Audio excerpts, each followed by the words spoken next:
Alrighty. Are we all present in here? I Aye, believe aye, so, yeah. sir.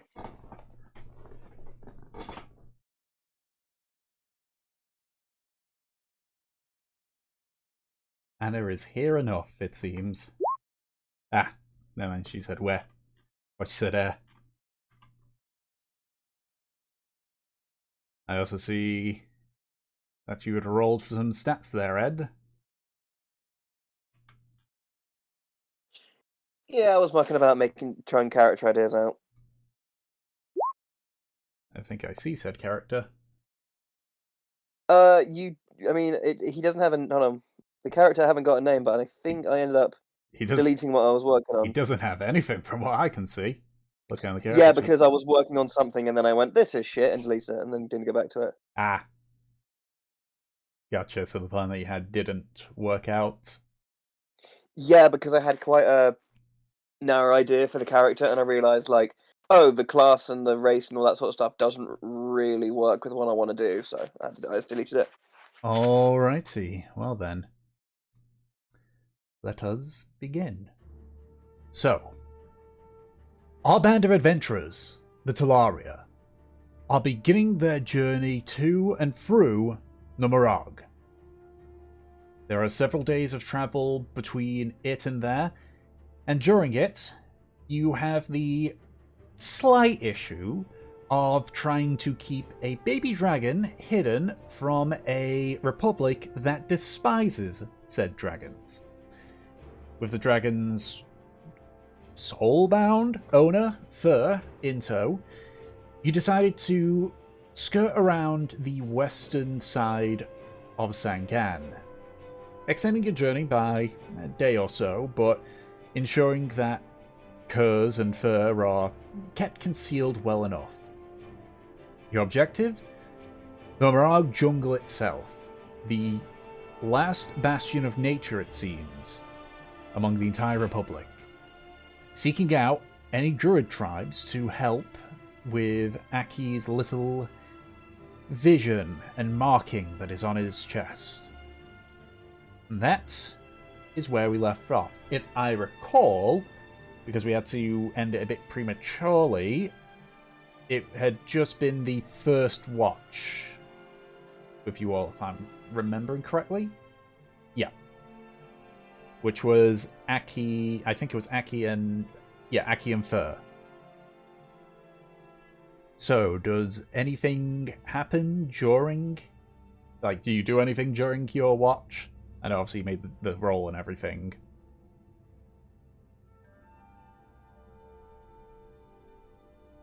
Apart from like the conversation we had right at the end of last session, no. Okay. Or is Aki doesn't intend, unless anything happens to Aki, he's not going to, do anything major. Alright. So, your watch is relatively uneventful. Kurz spends most of the time sort of like wandering around, not straying too far away from the fire, but sort of just wandering around, exploring his surroundings a little bit. Eventually, your watch finishes, and who is it that was doing the second watch? I don't fully recall. Me.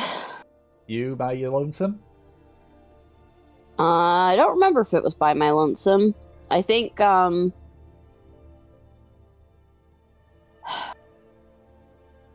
don't remember. I know we had a conversation with Kurz, but I'm pretty sure that Fur was with them. Ah, kindling. Okay, then that means that Havelock's with me. Mm-hmm. Alright, cool. Make a fucking perception check with disadvantage. Mm-hmm.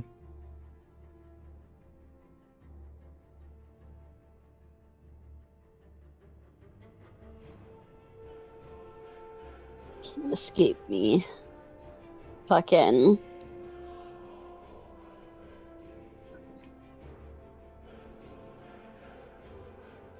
I don't have dark vision. You can roll your own Havelock. You have your eye patch.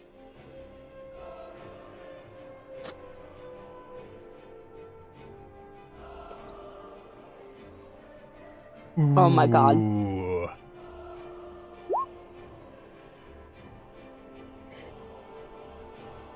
Ooh. So,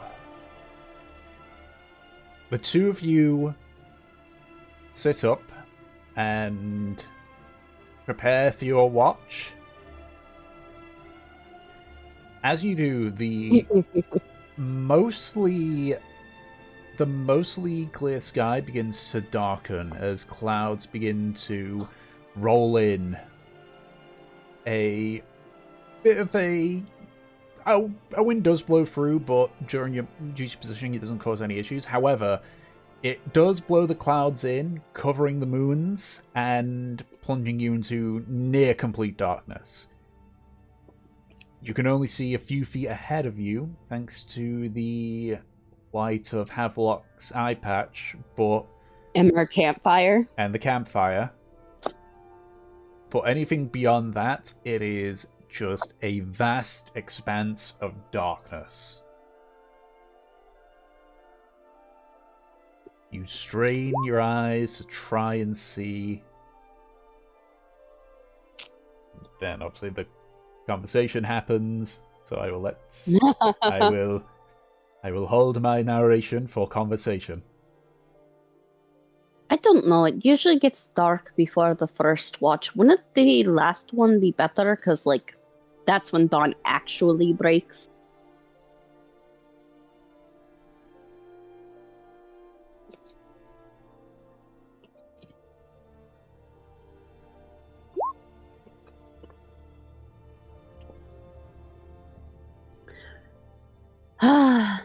Fine. I suppose it is better off for the party, for, the two people that can actually see in the dark to see in the dark.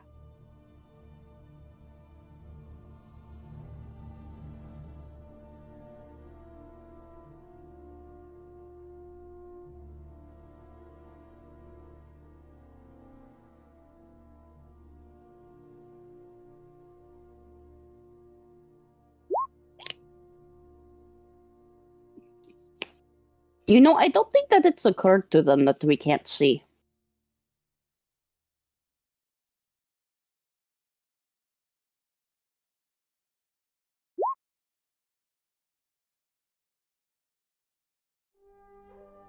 I mean, we're going to have to if we want to trade shifts.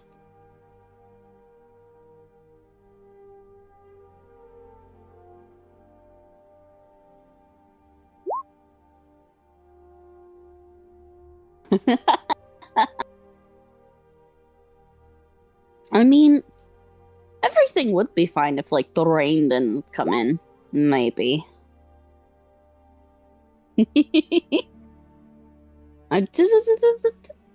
I will admit, I am the one that kind of volunteered for this.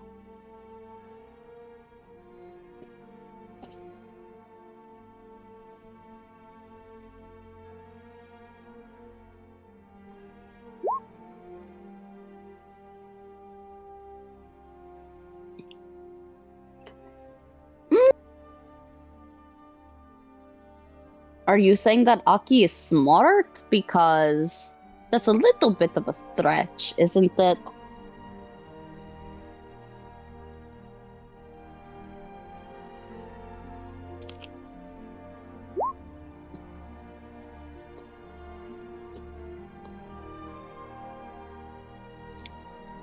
Guess so. I mean, Aki is like the leader, but he isn't like a leader yet, I think he wants to be, though. It looks like he tries really hard.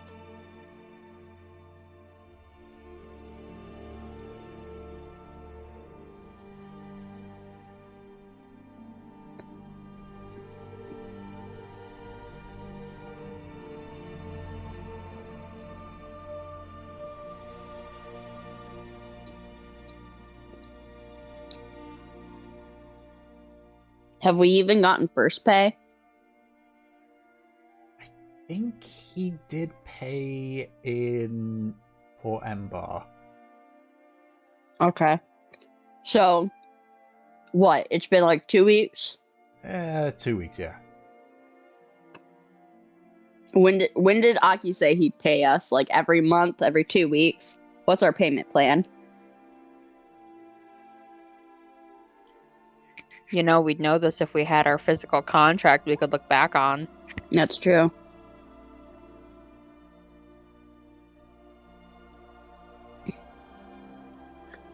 Choose your next words wisely. Your glass door review depends on it.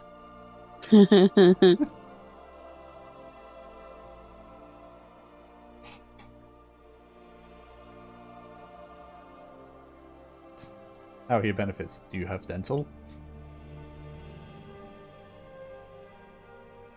Even I have dental. Come on, Ed. Good, good. Captain's reminder of the future perfect line.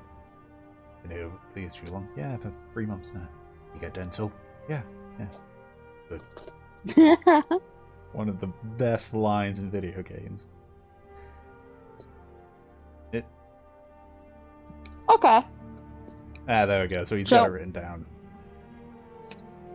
Okay. Mev starts counting on her fingers. I think we have another 2 weeks before we get paid. And I mean, I don't think we're going to be paid for a while because I think we're going to be in the jungle for a while.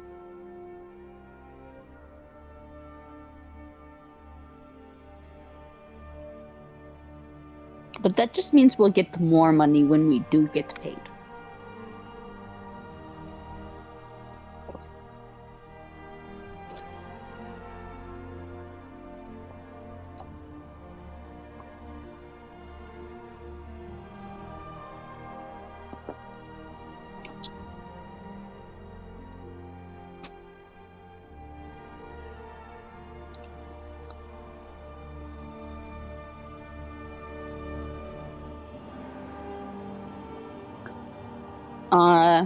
Nev kind of looks at Havelock suspiciously. You want to go on a walk with me?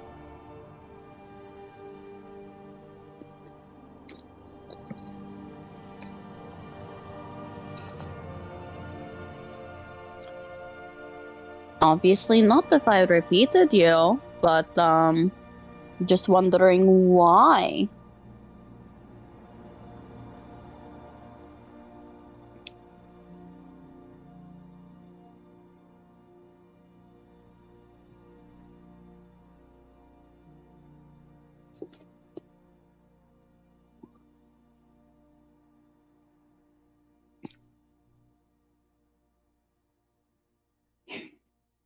Well, if you're going to be all sweet about it, I suppose.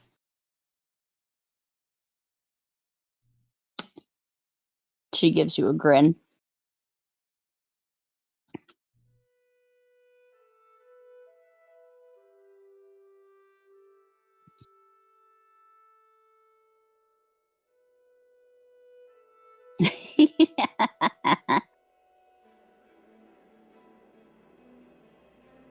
Come on, it's not so bad to admit that you feel sad that I'm not your friend right now.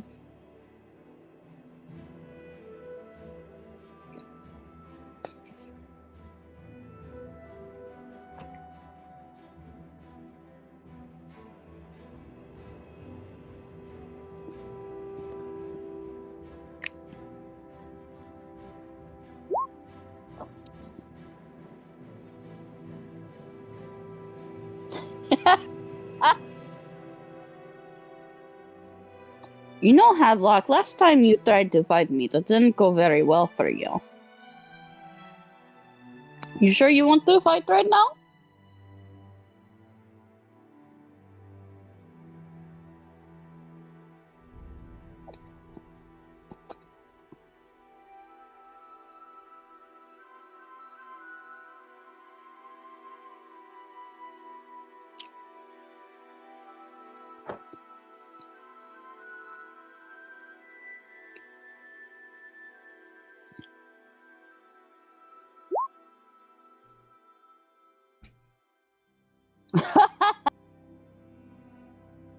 Oh, you know, That reminds me, I need to spar with Kindling.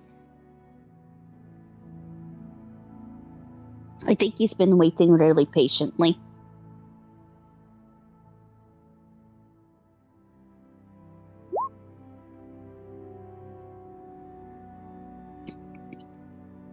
It's fine. He reminded me a little bit ago, but we were so busy. Sarsh is kind of like messing with her leftover tinker's tools in her hands. Should I talk to him tomorrow? Probably not. Maybe when we make camp again.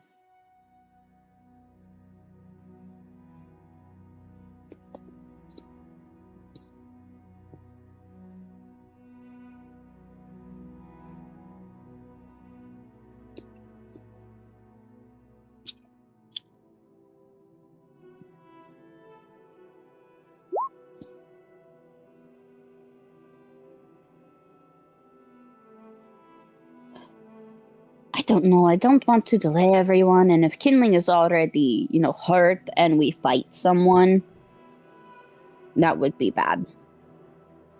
Because let's be honest, I don't think that Kindling is going to do much to me.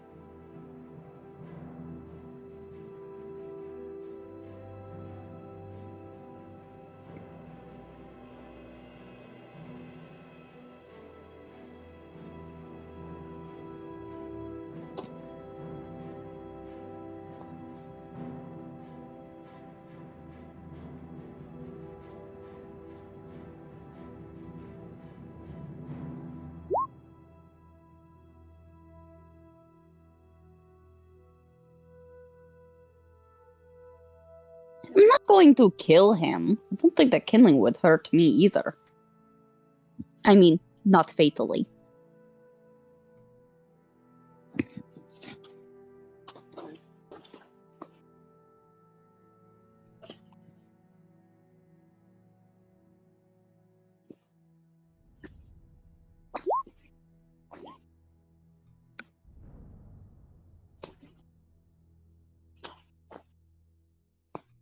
She rolls her eyes.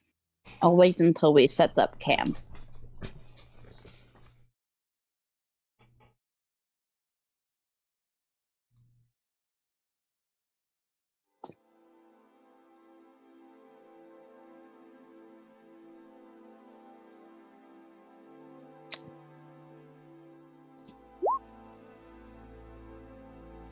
Not a brat, I am sensible.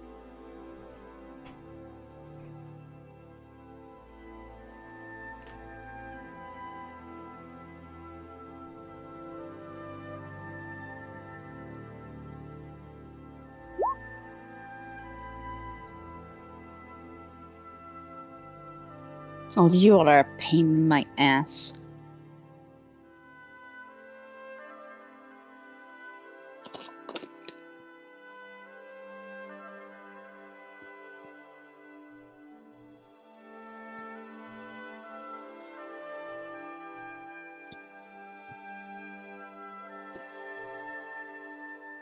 We saw a gold scope weapon.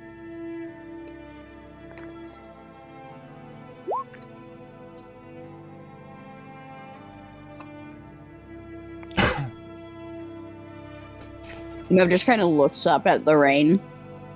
Yeah, this fucking blows. We could always go hide in our tent.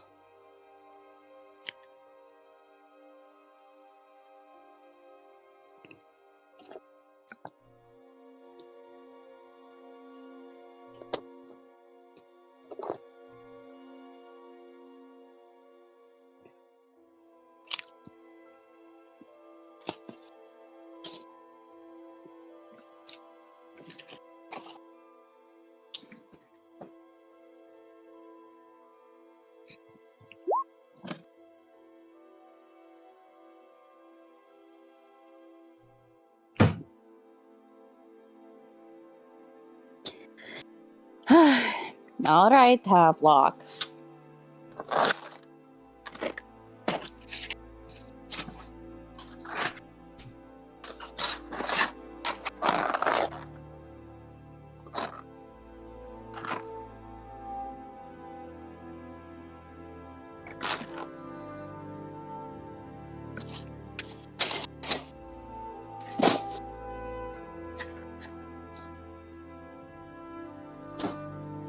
Yep.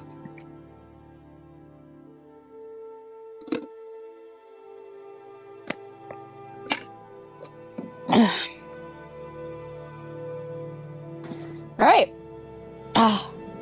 Wakey, wakey, Kindling, get the fuck up.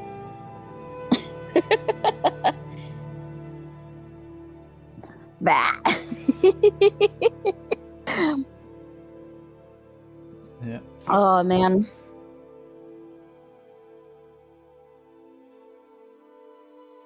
So Cats don't actually smell that bad when wet.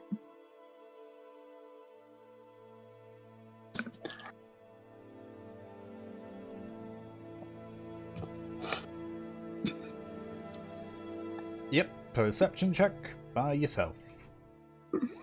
Oh. Oh my god. Holy shit. Tonight is not our night. The rain is thick as fuck. I was here like, I should have gotten my dice out earlier, but okay. Alrighty, so you sit in the rain and wait and look. The rain is coming down a bit heavier now, so it's less of a case of you're struggling to see because it's so dark, and more you're struggling to see because it's just a wall of rain. You then, just at the edge of the campfire, spot some movement.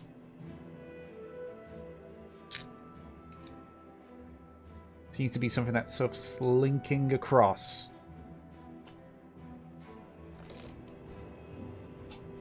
What are you doing, Kindling?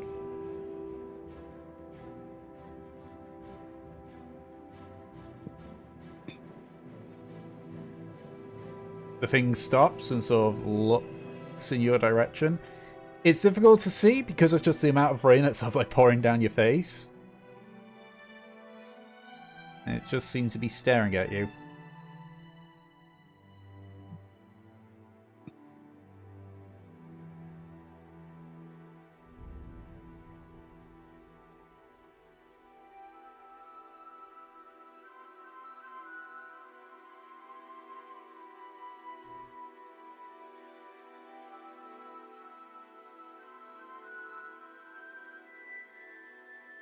You can see sort of like its outline. It's a distance away.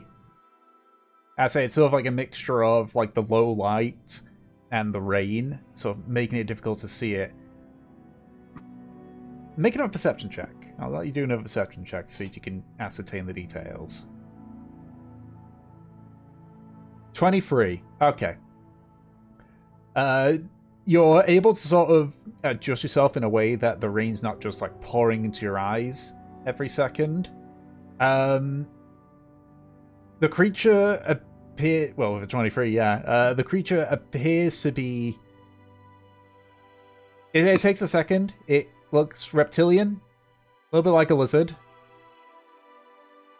And then it clicks as the green scales of Kurz sort of like... He stands up a bit more to show himself a bit more.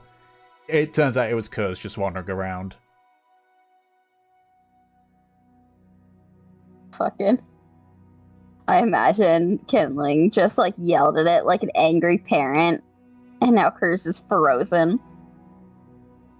In a way, with a 23, you can sort of tell that Kurz is sort of like glaring at you.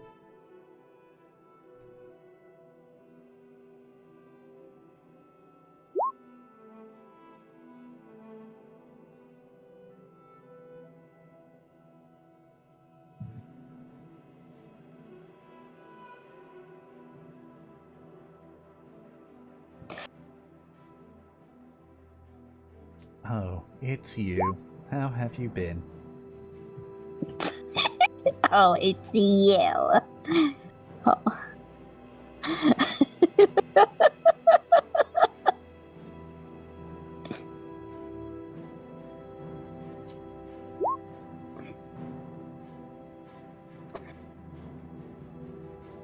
Kurt's eyes just like narrow a bit more, and he's sort of like, almost like just the whole, when snakes like stick their tongue out. You're not too sure if he was just doing that or if he was blowing a raspberry at you. But he does that and sort of keeps +5. He still would have been hard to see even with the rain. But either way, sort of like you don't know if he's like tasting the air or just blowing a raspberry, and he just continues plodding along.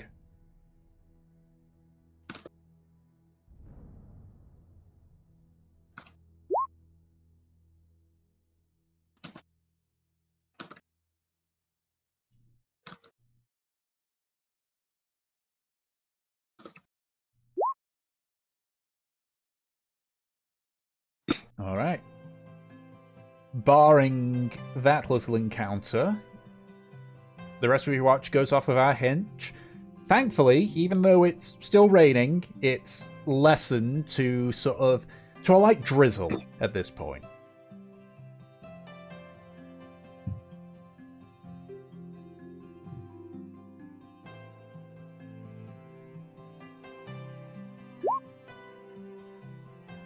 Eventually, your shift comes to an end. And everyone is now, at this point, awake. You're finally awake. They caught you at the border as well, trying to cross into Cyril. Ran right into that Imperial ambush. Alright, so I'm guessing as we all get up, it's still fucking pouring. It's a light drizzle at this point. Man, alright. Yeah. I'm sorry, say that again, Ed? No, I said, what a horrendous morning. You should have seen the night. It was rough. Oh, really? What did the entire content of the oceans empty itself upon our campsite? It may as well have. It was pitch black. And was there anything dwelling in the darkness?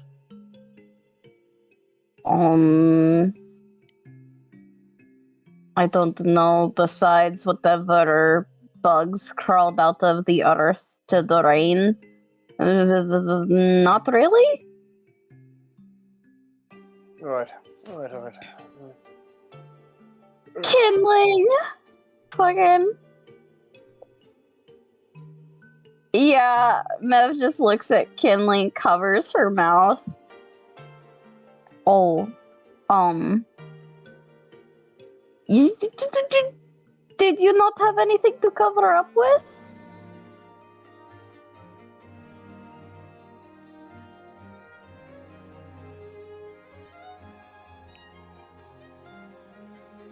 I'll get the fire going again. Just for a little bit. Yes, yeah,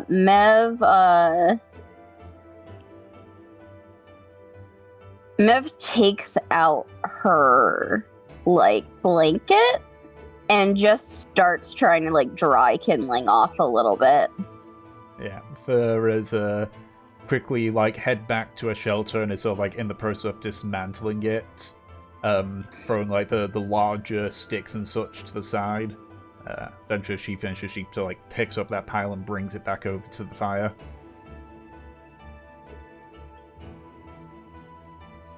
You know, you could have, covered up with a tree or made a makeshift half tent. What happened to your blanket? You had the big blanket, too.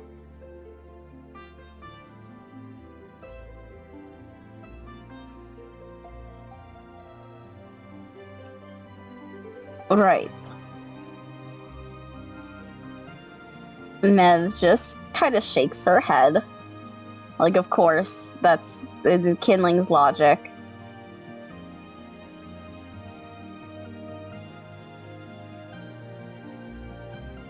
Yeah.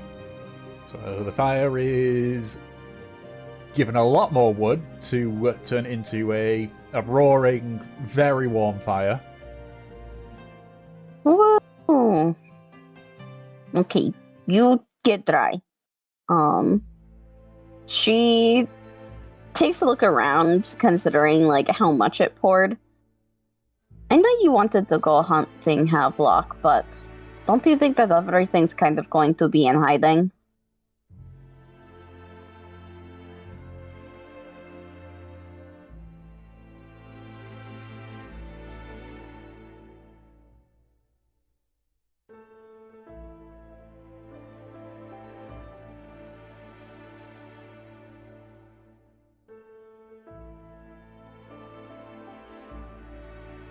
I'd really prefer to not eat slug. I think we're good with our rations today.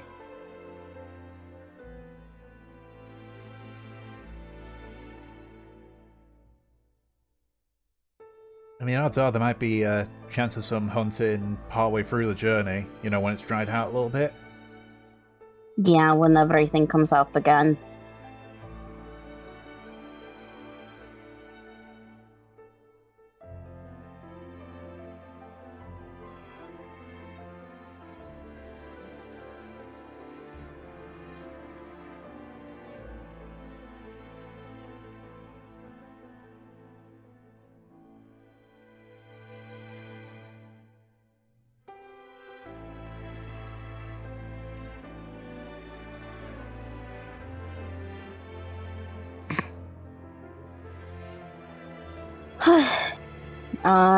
Yeah, I'll help Havelock pack Alrighty. while Kindling's cooking.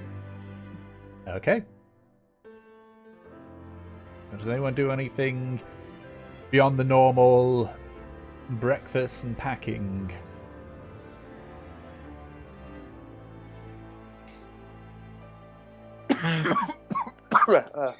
Aki dies. Yeah. Or at least his cosmically baffling puppet master does. No, Aki doesn't do anything apart from just getting dressed and having breakfast and packing up. Alrighty.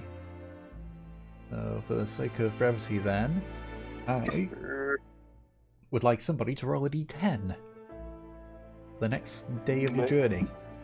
Who hasn't rolled yet? I think Ed. Because I think Nate and I did it last time. A 6. Alrighty.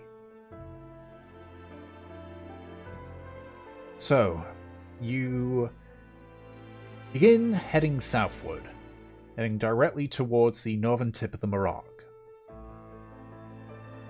As you do, the extent of how heavy it had rained becomes apparent as the non-traveled, non-paved ground is incredibly muddy and slippery. You make progress, but not as much as you would have if it hadn't been throwing it down. Throwing it back. I said throwing it down. I know. I don't care. Okay. Fucking. The thick black, the torrential black rain clouds were throwing it in a circle. Yeah, so you only get half a day's worth of travel. However, you can still try and hunt if you wish. Are you going to attempt Havelock?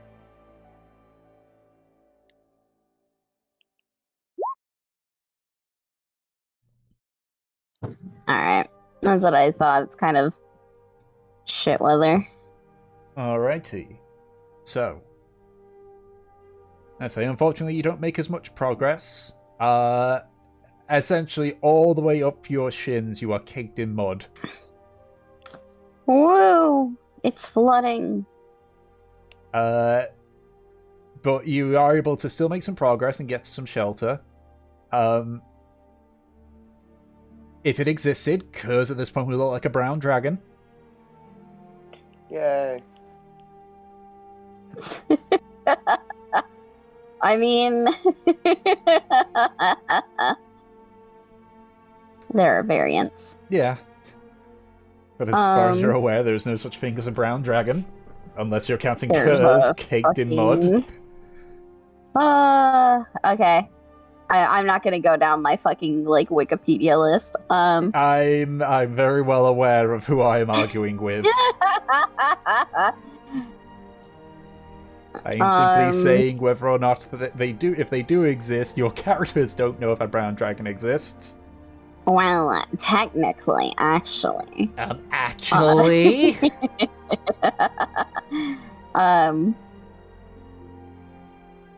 So we got delayed quite a bit. Yeah, you were only able to achieve half a day's travel.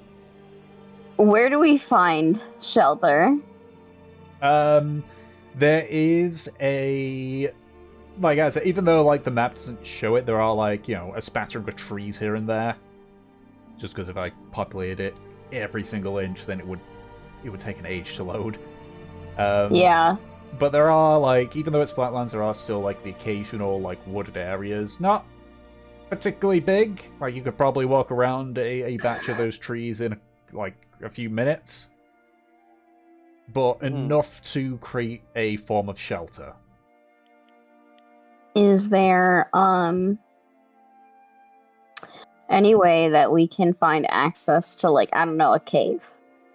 You can make a survival check to see if you can locate any caves. Yeah, let's check, because if it's gonna keep raining, I imagine our characters would want something a little bit more covered. Survival. 10. 10. Perfectly average. Yeah. You sort of begin like searching around a bit.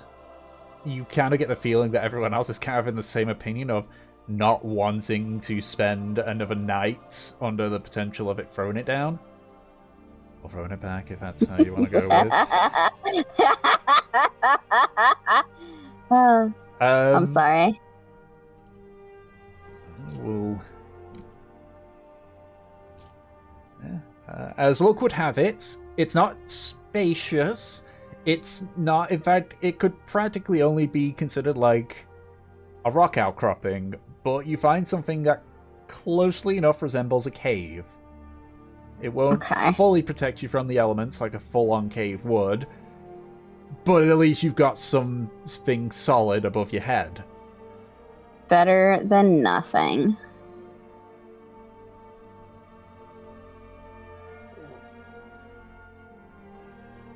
Alright. Is it properly chucking it down? Or... No, it's still just a light shower still.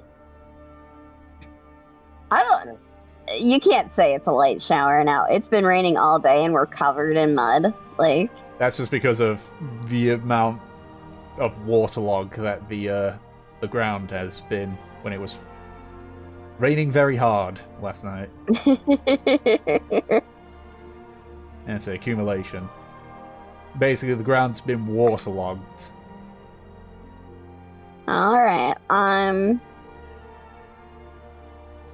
if that's the case, I think that Havelock and I are going to take the last shift from now on, kindling.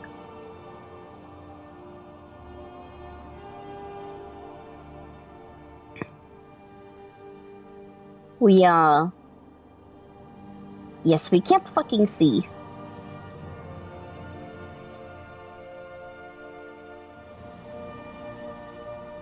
You know, we're kind of blind as moles, but we don't have the senses that they do.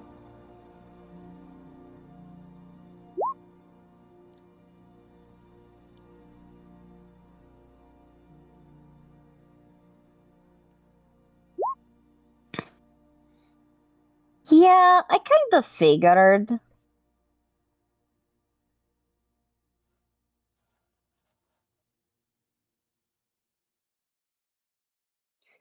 He's not getting paid. Oh. At least he fucking admits it. Fucking. Didn't you say that the real world, like, money doesn't really, work in hell, though? I mean, nah, doesn't really work. I mean, it can work, depending on who you ask, but for the most part, nah.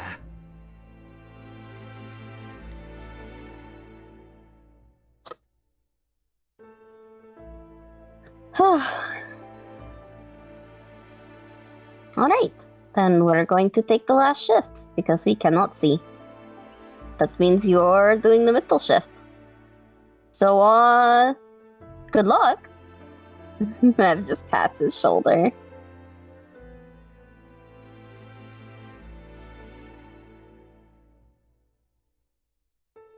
So, I take it I just pick and choose whichever shift I want, or... Yep, whichever one you want. Well, I did my shift with Aki before, so I guess I'll do my next one with Kindling. Sounds good. Alright. While Aki continues to die, is there anything that anyone's doing, or should we just go straight to the rolls?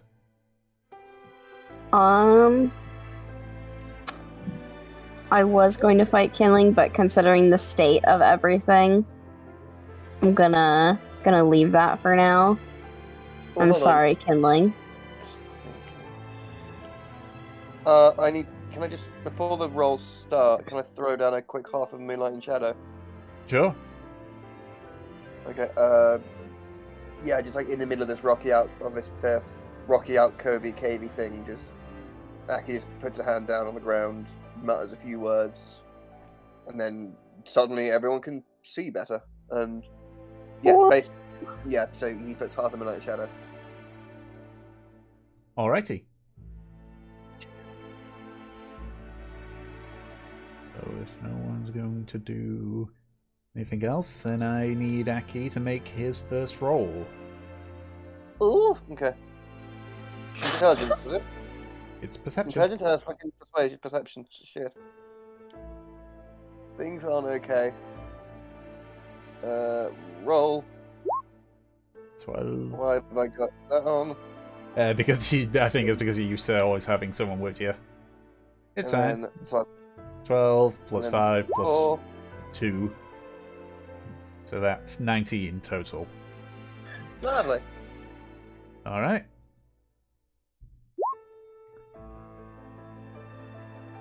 During your watch, the area outside gets a bit brighter. You sort of inch yourself forward a little bit and sort of like look upwards and can see that the clouds are finally starting to clear. There's still a few dotted about, but it looks like the major part of this storm is finally past and heading... Okay, my brain almost wanted to say westward, but no, it's going eastward. This is me, and I can't get my east and wests correct no matter what.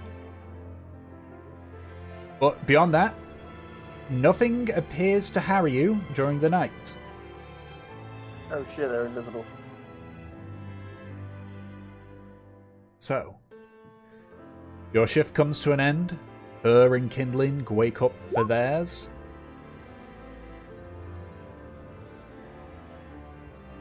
So, Ooh, bonding time. yep, and Kindling, do you want to... It's down to you on this one. Would you rather take the roll with advantage or do your own roll? Because I can guarantee you, Fur will not be able to beat whatever you roll.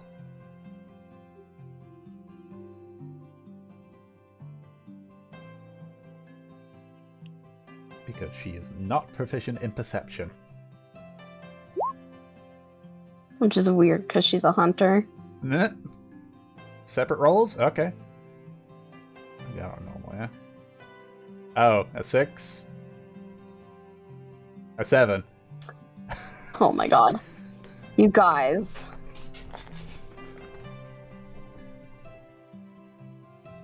Right, well then.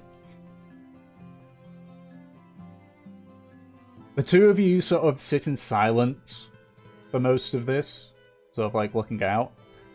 You can see that Fur appears to be a little bit more concerned with trying to clean Ker's best she can. which Curse is not very happy about.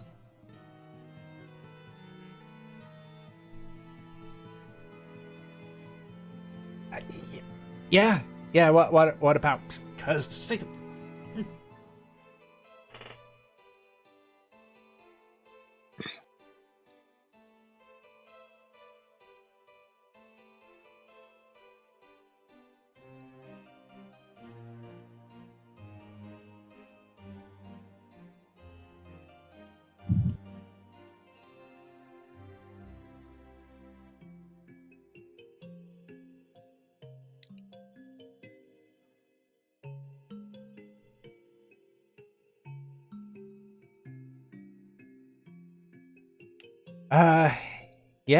Yeah, just the first day Curse showed up, I sort of spoke, and then my sister asked what I was saying.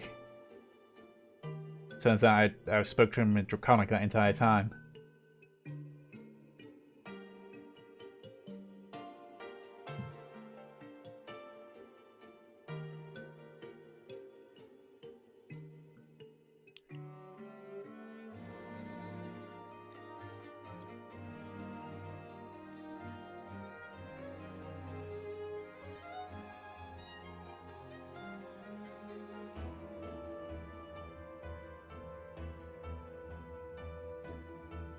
Yeah, essentially, she responds back in Draconic.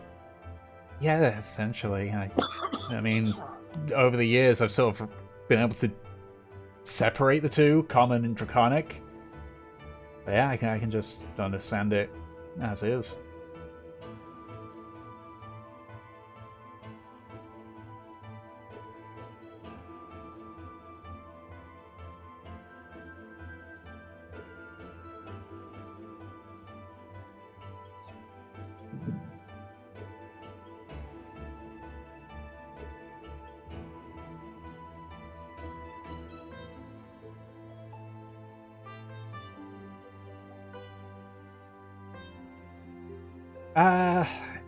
Kinda.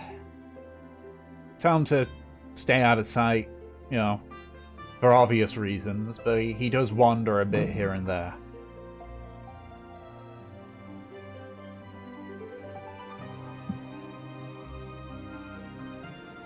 At least if I'm around, anyway. I think it might be sort of like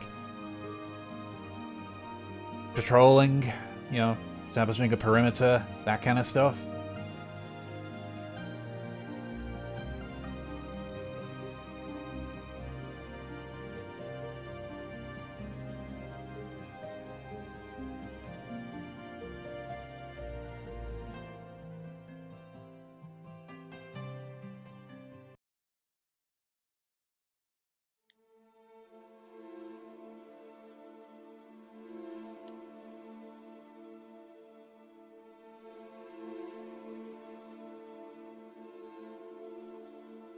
I don't think it's really so much him being territorial.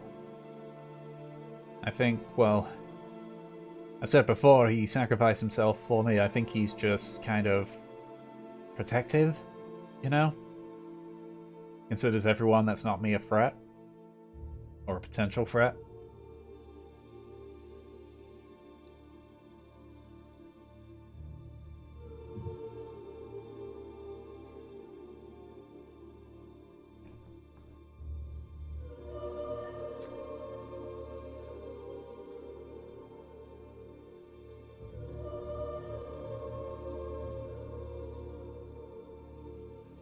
I mean, hopefully he'll grow out of it. He kind of needs to, if I'm honest. We're gonna see these druids down in the Murrag. Well, we're staying there. He'll have to get used to having other people around him.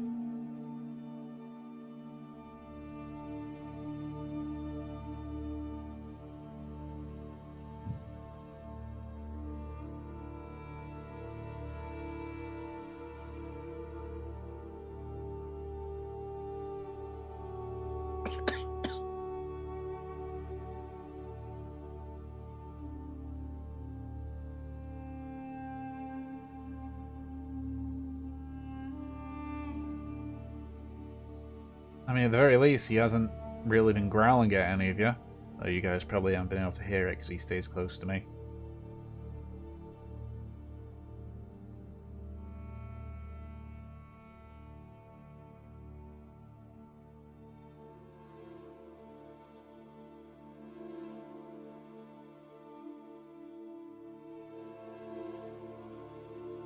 Yeah, it's better than the alternative of him just outright going for you all, I guess. That was the thing that worried me most of all.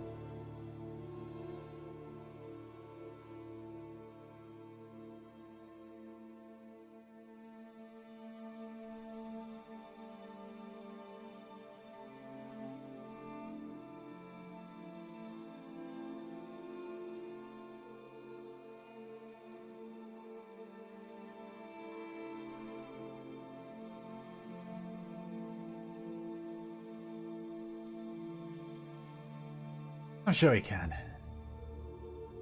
Don't worry, I can handle myself as well. Maybe new to the hunting business, but I've had my fair share of conflicts.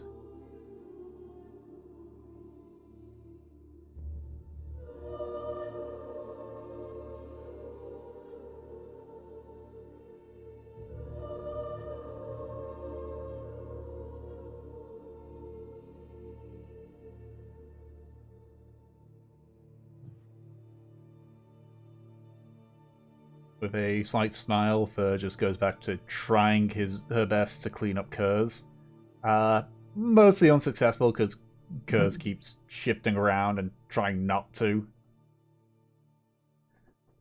But eventually, seemingly with fortune on your side, you complete your shift without any incident. And as such, Mev and Havelock, the two of you wake up for the remaining part of the third and final shift. Ooh. So, you do have some light to work with. I would say there's enough light there to not have disadvantage on your roll. Okay.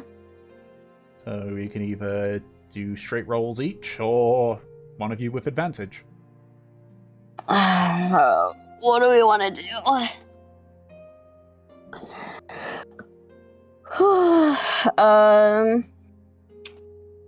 I've got 3 perception. What do you have?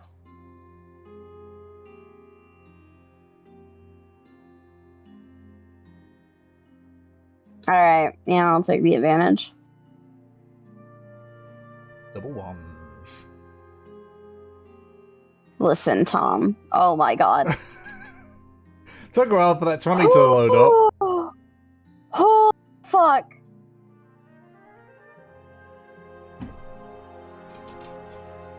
No. That was close. That one, and then that 20. The two of you wake up, and for the first time in a while, you can actually do a watch without having to squint to see beyond a handful of feet. Amazing. Mm-hmm. With that roll, you do see movement. However, based on, again, an actual 20 and the ever-increasing light, you can see what appeared to be a small herd of what looked to be wild sheep. Maybe about 150, 200 feet away. Nice. There's not a large amount of them, maybe 6 or 7. It's difficult to tell because you are still in a slight dim light. But that's the only movement that you actually see during your watch. Should we try to grab one or two?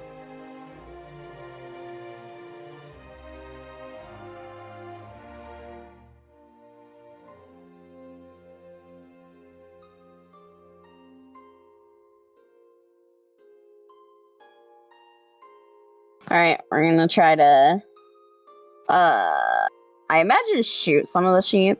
Is that what we're going for? I would assume so. And say, keep in mind, they're about 200 feet away from you.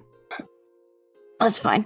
Because we could always sneak up to where we won't get any disadvantage. Mm-hmm. Lightning lore literally never works. Like, fucking never. I'm just waiting for when this campaign finally reaches its end, you're against a BBEG, and Lightning Lore finally works. Tom, I've gotten so pissed off with Lightning Lore that I actually, like, custom made a weapon to simulate Lightning Lore, but better. Like, because I was so pissed off at it. What would it be if Lightning Lore killed the BBEG? Just that, like, it never hits, except for when the final boss appears. Okay, so are you sneaking up towards where you're in range? Yeah, alright.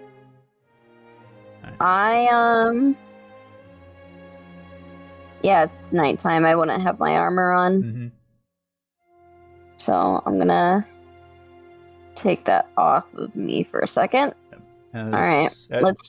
As the two of you also as well try. sort of begin to sneak forward, does sort of like leap to like, fine, I'll hold down the fort till you get back. Oh, severe lack of click, click, clink. I don't suppose you want to make me invisible, Havelock, because I'm bad at this. You don't have to, though. You can make yourself invisible. Fantastic. That means I get advantage. Mm-hmm. So I'd like you both to make your stealth rolls. Honestly, move with advantage because of invisibility. I need it. Holy fuck. Holy fuck. Oh my god. 2 7s. Fun fact: there isn't actually a Garda sheep for a sheep, so I need to look at one for a ram. Close enough. Oh, it doesn't even have a picture of one. It doesn't even... Wait, no, this entire thing's broke. It doesn't even show what the stats of a ram. It gives it 100... Oh, that's why. Different ram. It was ram. I'm scared, you guys. We're not rolling well today. So, thankfully, as I say, it is still fairly dark. However, you get... I mean, how close are you trying to get? Just within shooting range. I'd say, like, how far are you aiming? That's like, what, 80 feet-ish? 80 feet, okay. You're able to cover 100 feet without being spotted. But as you sort of get to about 95 feet, the sheep further at the back begin to sort of, like, speed up. Of course they do. Alright, let's try to fucking shoot them. Okay. So...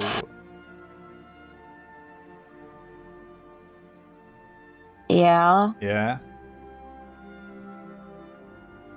I'm waiting patiently. With anticipation. With anticipation.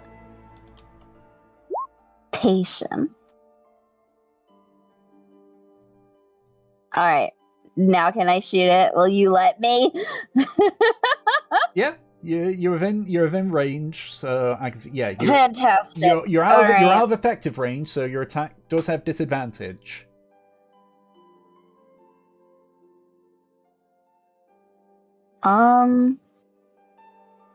Give me a second. Because you're using your light crossbow, yeah? Yeah, I'm just looking at something. Mm-hmm.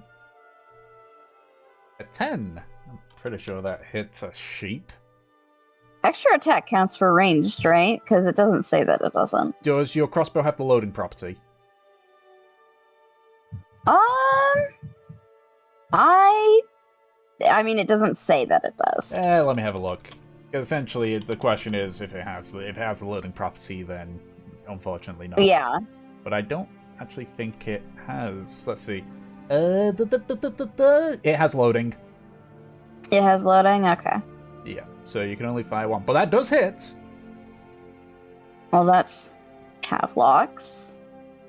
See mine. Oh, just whoops. roll again I forgot to to put see. on disadvantage, so yeah.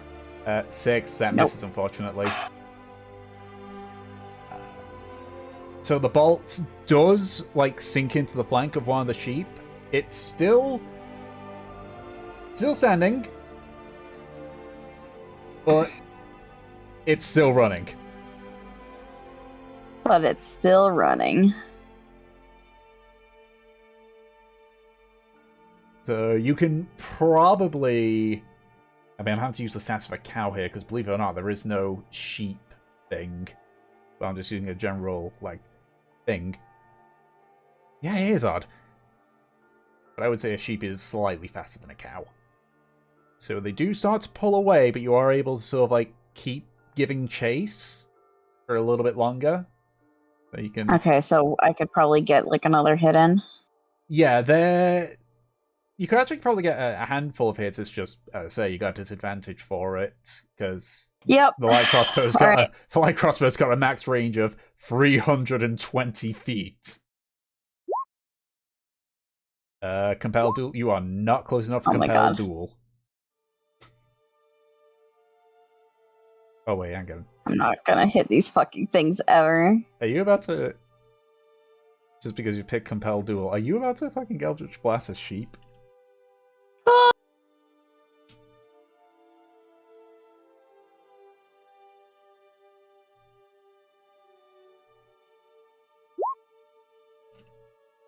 Yeah, you are.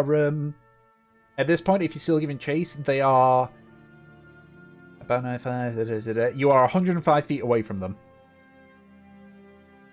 because you spooked them at 95 feet. Prep to Eldritch Blast a sheep, yes. Absolutely. Well, just like how the answer for a wizard and sorcerer is always fireball, the answer for a warlock is always Eldritch Blast. That's why I always pick Magic Initiate with my fucking warlocks. That's just a description for it.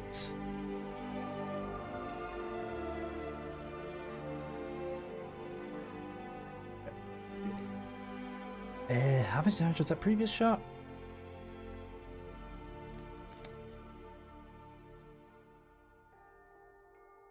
This, you once again fire at the sheep. It's clear that it's made impact, but it's more like it scrapes deep along the side of it. It is still running, but it is staggering. It is not looking good.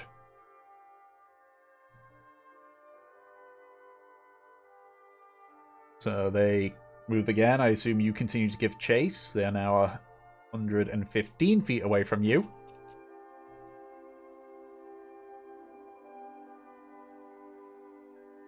Alright, what about you, Mev? You continuing to give chase? Yeah, I'll try and hit it again. Alrighty. See if I ever get a hit in. No. Nope. 19 hits, and you fire again, this time hitting it, like, just around the side of its neck, and it sort of, like, tumbles over to the side, rolls a few times before coming to a rest, not moving.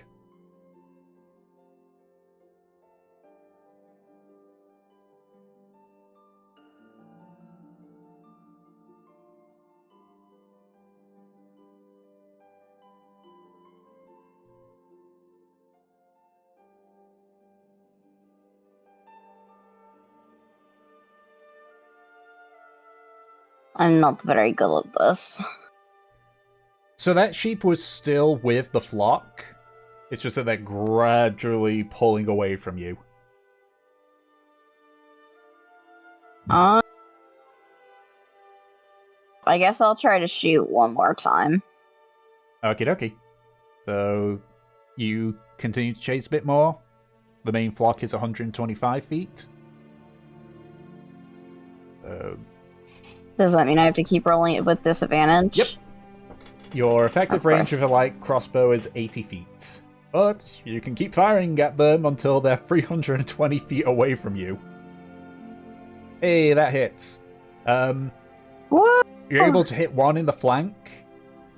So it lets out a... Sure, roll damage. You roll damage there for piercing. Oh, yeah. It automatically did it. Yep. So you've hit it in its flank. It's still going. Still going. Yep.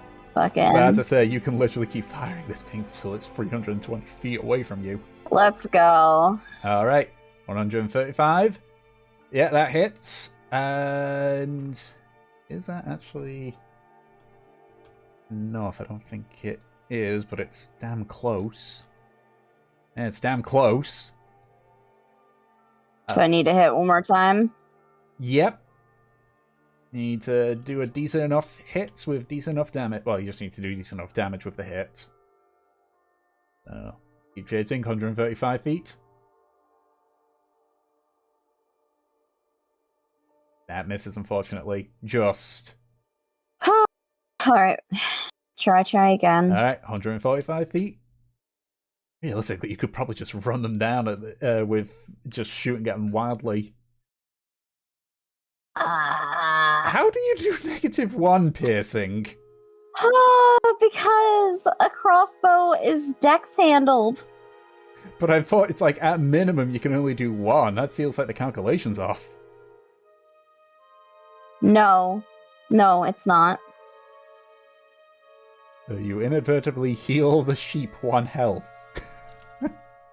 No, you don't. Fucking. 145 feet away. You can still keep shooting. Oh, At this point, it's too far away for Havelock to do anything. Nope. this is fucking annoying as fuck. Alright. I can imagine. Nope. At this point, I'm gonna be out of crossbow bolts. Nope. Oh, you've been running closer by dashing? I was not aware of this. How many times have I shot? Let's see. 1, I 2, didn't see where it 3, said 4, dash. 5, 6, It's like, 7, 8, oh, you like 9, to dash. 10. Okay. Oh my god. I would say at this point, Havelock, you do get back within range. But both of you make athletic checks at this point, because you've been chasing these things for a while. You've done a full minute sprint. 22. I need to roll with disadvantage. Yeah, 22. Yeah, Okay, that's so 22. you're both fine. Like, you're starting to get, Breath's going to be a bit harder now, but nope, 9 misses. But you're still keeping up. Nope. Go ahead again, Mev. Jesus Christ. Nope. 1. Havelock hit. That's, Fucking, oh my god. that's a one that it's still standing. 2. It's still standing, but it's looking real rough.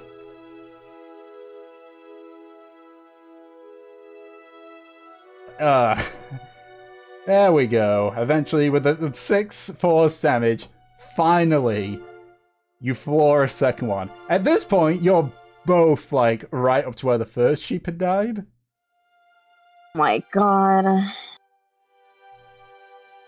Fucking. This is fucking embarrassing, and I'm throwing out this crossbow bolt later. Oh my god. Finally, I got the one that I hit. Did I kill it? Yes. Fucking finally. I'm going to go collect all of my fucking arrows that I missed. Tell me how many I get back. Okay, let me just see. I lost 13 arrows. 13? Okay. You lose 4 of the bolts. Like, 4 of them are just not in a state that you can make use of. You get Fan-fucking-tastic. I now have 16 bolts. Thanks. Fucking, I'm so fucking. I don't know what to tell you guys. Freaking. It's okay. You're getting all the bad. Graves and Warlock. It's okay. You're getting all the bad rolls out. When you get into the Murrag, it'll be nothing but nat 20s from here on. Yeah, because I won't be using a fucking crossbow. Okay, so you have 2 dead sheep.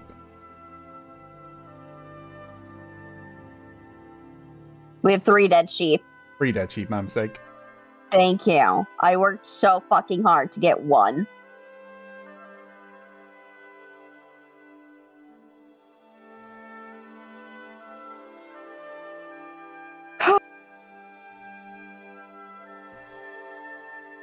Alrighty. So, the sheep are... They're not... Actually, with Mev's strength, she could easily carry them both. Oh, she could carry 2 of them. Or at the very least, I drag could carry 3 of them. Sling around the shoulder, 1 around the neck. There you go. them. Okay. Fucking dripping in blood. Yeah, you're gonna kind of look like Carrie at the end of it. Oh, fucking.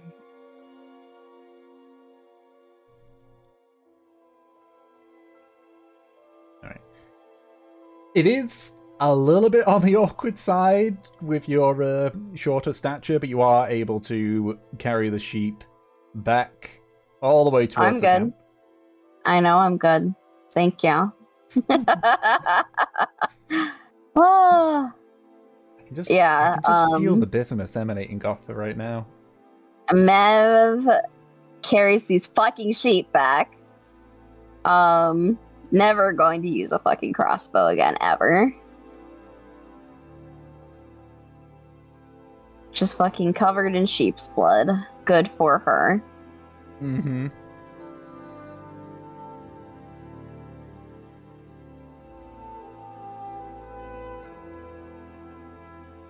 Agreed.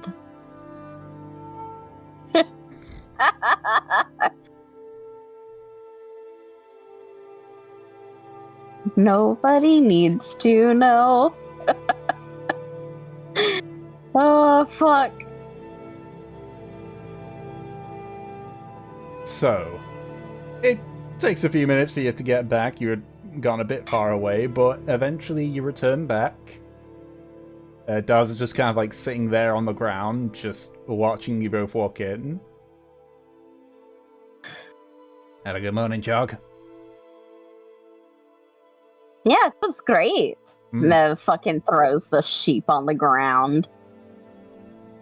And it just lands with a loud thud.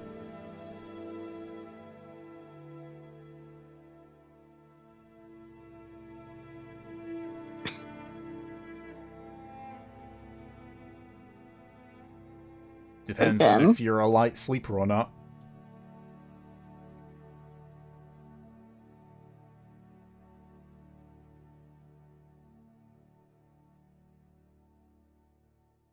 Alrighty.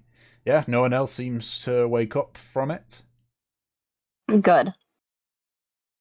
Stay down.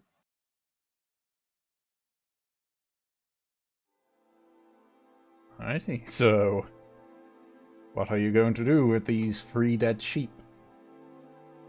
I'm gonna fucking cook them. What are you gonna do with these sheep? We're gonna fucking skin them. We're gonna use their wool for, like, bullshit clothes. I don't know if it even gets cold here, but we may as well. And then we're gonna make fucking mutton. Okay. Make a survival check Eat to up. see how good you shear the sheep.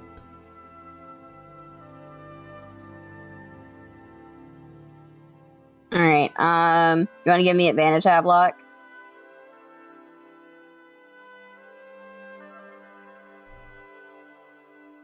Survival. Do you have a higher wisdom than me? Because... yeah, same. Alright. 12. Okay, average.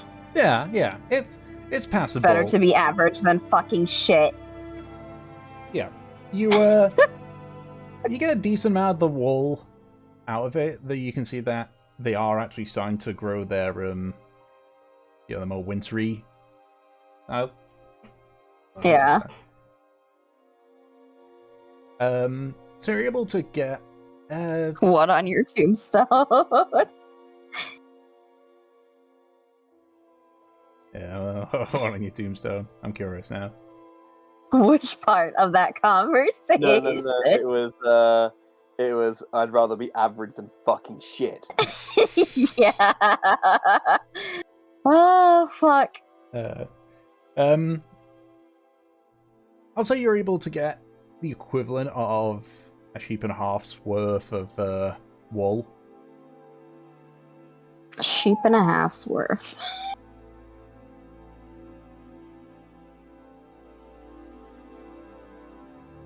Alright, that's enough for us to make some sort of clothing for a person. Yeah. So, Alright, I'll fucking take it. Yep. So you then get to work cooking the free sheep food. Whoa!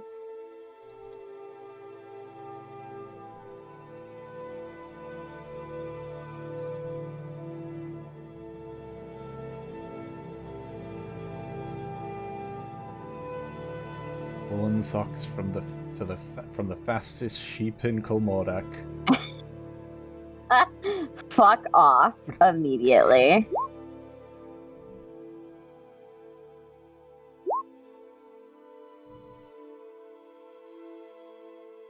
The golden fleece. Alright. Okay. So, I imagine by the time that everyone gets up, we have, since it's fucking freezing out, I bet because of the fucking rain, we're gonna have some fucking stew. Mm-hmm. Y'all are gonna fucking like it. I see. So you spend the remainder of your watch just cooking the lamb stew for everybody Yep. until eventually Delicious lamb stew. everyone awakens to the smell of a nice warm cooked meal.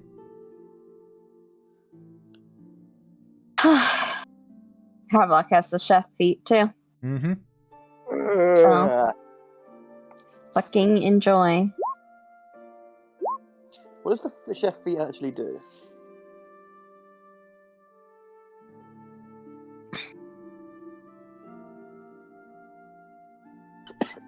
I think it's like can make healing food and temporary HP treats.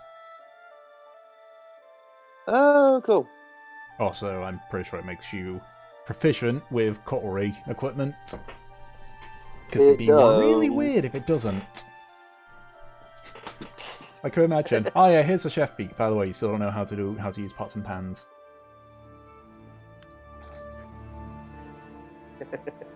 What are these sharp metal things? Yeah. Food. Okay, cool.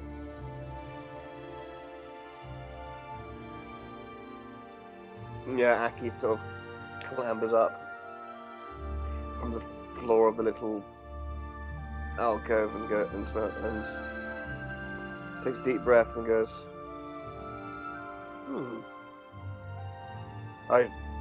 I see people are busy cooking breakfast already. That's right. We wanted to surprise you guys. Well, that's delightful, truly. I take it your watchman peacefully. If you had time to prepare a meal. Oh yeah, it was super quiet. We just decided to go on a walk and we found these sheep.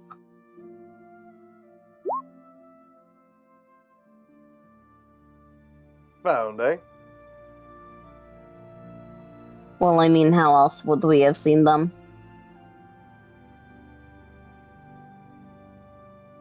Well, did you stumble across them, or did you? Were they two wild sheep just stumbling across your path, or were they? There's 3. Swear to God, I'll kill you guys. Anyways. Isn't the plural of sheep sheep? Yes, but you said 2 sheep. You said both of them. No, sorry. So. Anyways. So now the 2 things we can tease Peach about is mahogany and sheep. Got it. I'll kill you. I will actively kill you. Kill you. So,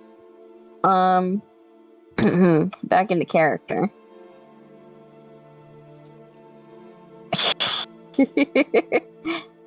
Oh, who dropped? I think was Hi, I think. Kaishi. actually, yeah. So,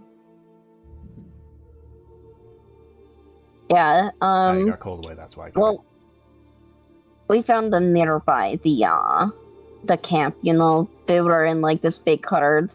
We just kind of snatched some up. Right, and you were absolutely sure they weren't in the ownership of some nearby sheep herd, yes? I'm sorry, repeat that. Yeah, and you're entirely sure that they weren't the possession of some nearby sheep herd, yes? Well, if they are, they lost 3 sheep.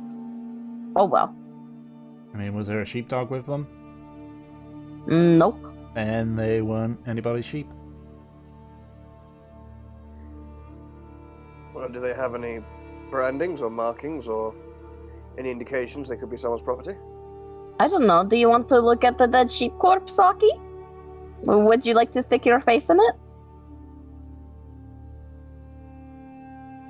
They wouldn't have carved their initials on their entrails, would they? You can look at the fucking sheep's ass. If you want to go stare at it, sure. I don't know what you're into. Yes, I truly have an expert interest in animal husbandry. Oh my god. So what have you prepared then? Lamb chops, stew, what is it?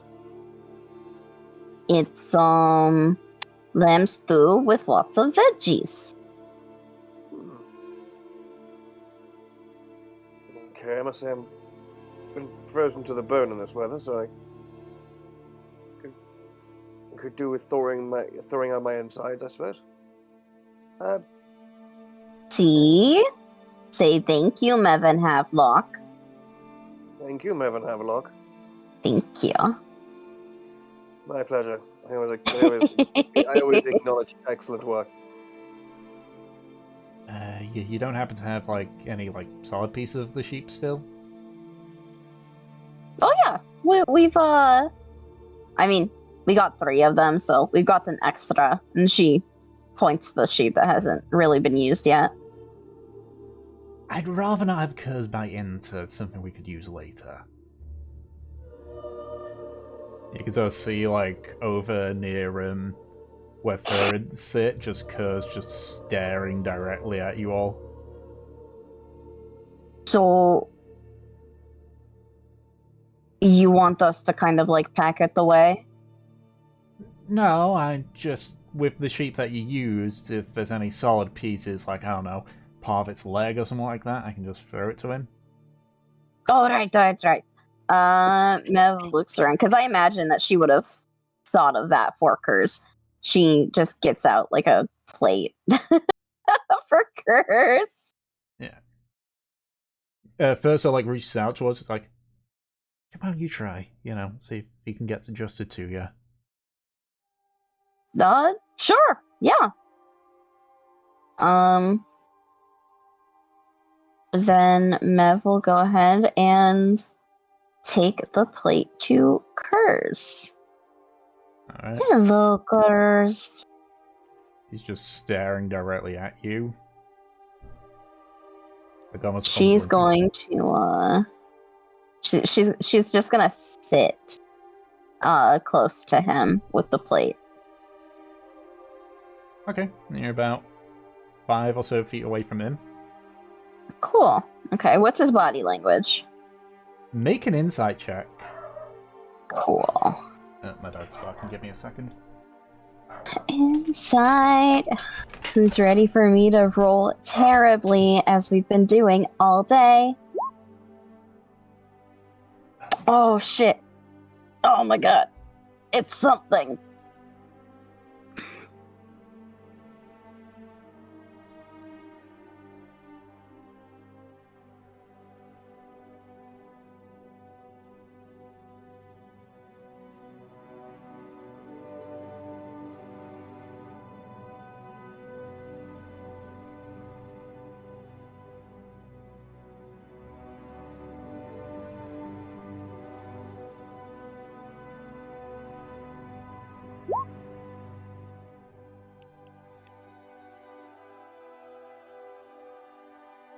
Yeah. Yeah, probably.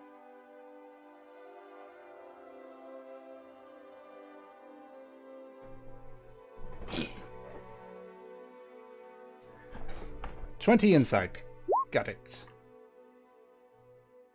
Got it. 20 insights. 20. He seems somewhat curious and indifferent. Okay. So he's not like stressed out. No. Okay. Like Then- he's still sort of like a little bit cautious, but he's basically just kind of like a frowning cat, I guess. That's just sort of lying Okay. there as you near it. Then one of the best ways to fucking bond with your animal, Mev is going to pick up one of the lamb parts. She's gonna hold it in her hand. He has to eat it from her hand. He sort of like moves forward a bit, sort of like sniffs it, looks up at you again, before he sort of like, he doesn't so much bite into it as he like tries to like wrap his tongue around it and pull pull it off your hand. All right, yeah, that works. That works. Yeah. He is not teething. You can sort of see as he opens his mouth, he has got a full set of teeth. Okay, I just got an interesting snippet. Okay.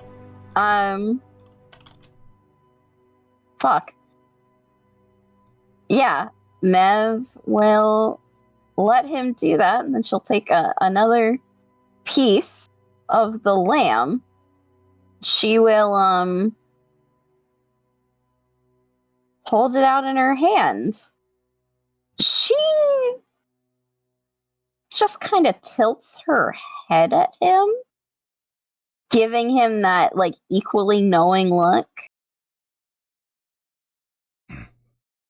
Just hear him, it's like a rumble in his throat. He just like reaches up and just pulls the food just from your hand.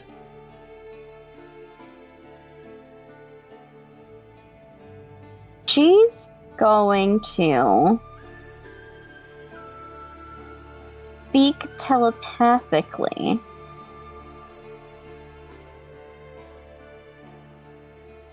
Good job, Curse.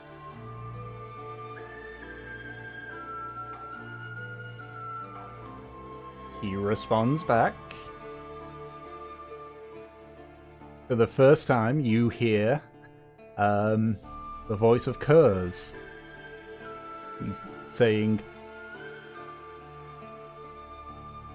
breakfast and a show. Holy shit! Fuck!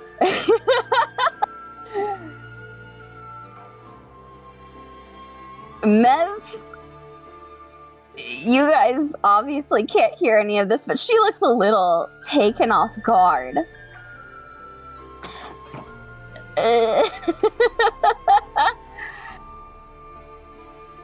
You can understand me, at least like this. A little too young to use tongues, per se, but yes.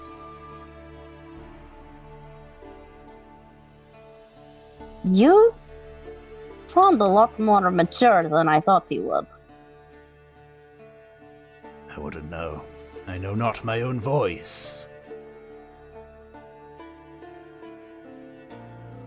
So, even though you are speaking to me, you cannot hear yourself? You do not know yourself? I don't know what my voice would say if I used my actual voice. This is merely what I think I sound like. You must have an interesting idea for yourself. Mev looks amused.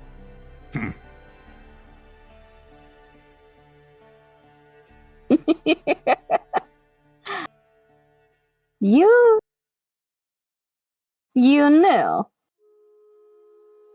I saw, yes. You mean when I showed Valkyr? No. I mean your little... How do you humans put it? Your... chase? Your hunt? Oh. Mev immediately just pinches the bridge of her nose. Listen, Yes? I am not very talented with bows. So I could tell. Oh, like you could do better, Mr. Tubby Dragon. Who knows? Well, I do. I've proven myself many a time.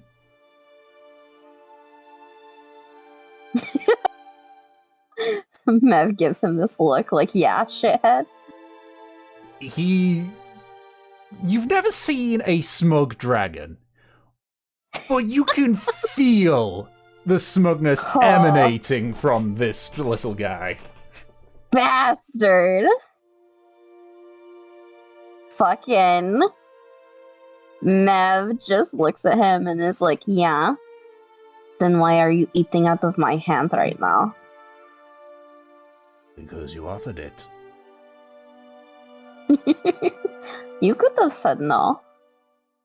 I could, but Fur seems to trust you. Right. Does Fur hear you like this? Now, No. believe me, I've tried.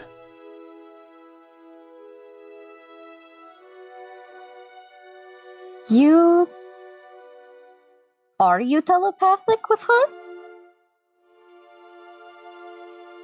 As I say, I have tried. Mev nods. Is there a block? No, I just don't think I have your unique gift.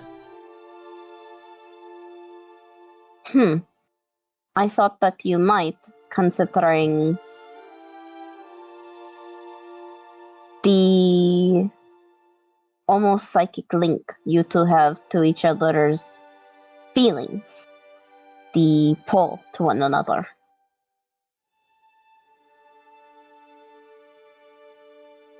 I don't feel a pull, per se. She certainly does. And A mystery for both of us, then. Are you just as in the dark as she is? There's a slight twitch as his eyes sort of like dart over to the side. Let's just say the situation is complicated and confusing.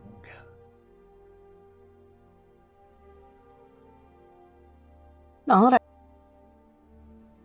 Mev nods. She of all people understands how messy a situation like this can be. Do you want me to tell her that you've been trying to communicate? You see him like physically look over at Fur, who's just kind of watching the two of you with somewhat interest, as you've kind of just both been staring at each other for several minutes. Yeah. No. When I gain my voice, I will tell her myself. Consider this an exchange. In exchange. Do you want me to tell them how badly your hunt went? No. But I don't think you have the ability to right now either. The thing about us dragons is we can wait a long time to get something done. So, you keep secret that you have spoken with me. I keep your little show a secret.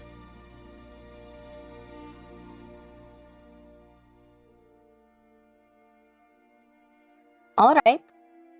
But that means I get to have continued conversations with you.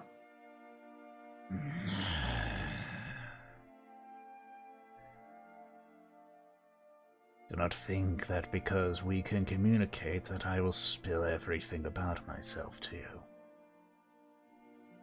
Nice. Don't expect you to.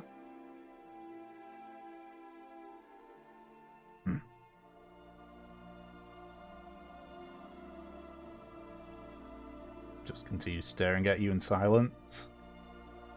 Mev has an equally smug look on her face. Like, because of this exchange, Kurz has trapped himself. You can make it her insight check, if you'd like, to see what he's feeling at the end of it. Let's make an insight. 6. Okay. You don't know if he knows that he's trapped himself, or if he's fine with it. Okay. You just see the same amount of smugness emanating from him. These smug bastards. Yeah, Mev goes ahead and finishes feeding him. And then she smiles at Fur. See, I think that went great. Yeah, he, wow, huh? Who would have thought that feeding him food would be the one thing that really gets him, you know, not worried and terrified? Mev nods. We'll have to have the others try it later. It would be a good bonding activity. Yeah, I hope so. Mev gets up, dusts off her hands from the fucking dragon slobber. And she, Kurz can feel the kind of connection that she brings cut. Your hand is stinging a little bit due to the kind of dragon he is. Yeah, I kind of figured. But it doesn't cause damage, just your hand's a little bit red. Yep.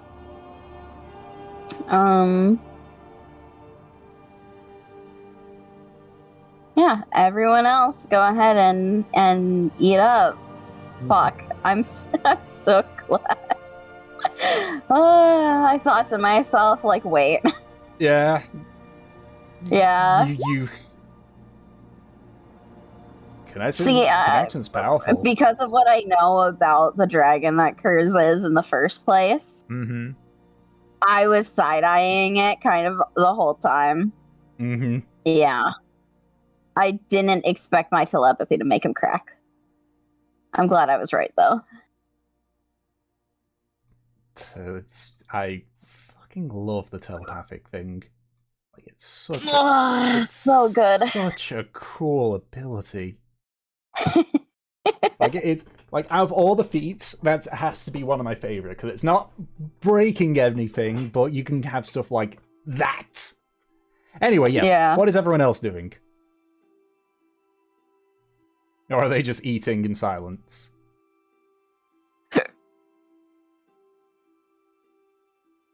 Eat food and hide in coat. Got it.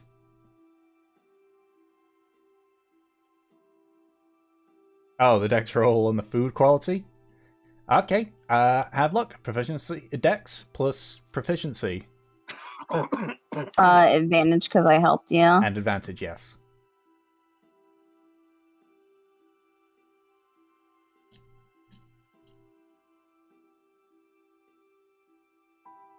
So a d20 plus your dex plus your proficiency with advantage.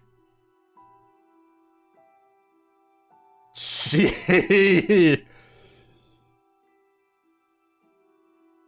It's good. It is very good. The best food ever.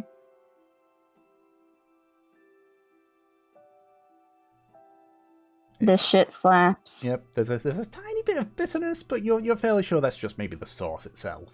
A preference sauce.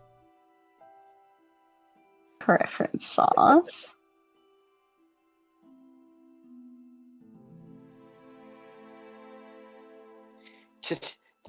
Stew tastes like violent coercion. Nice. Alright. But eventually you finish with the stew. What are you doing with the sheep that are remaining?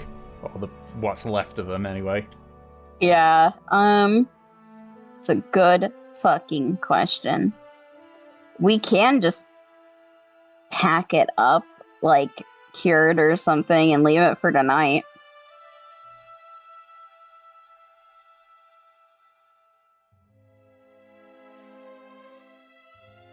Yeah, let's do that, and then we can have dinner tonight.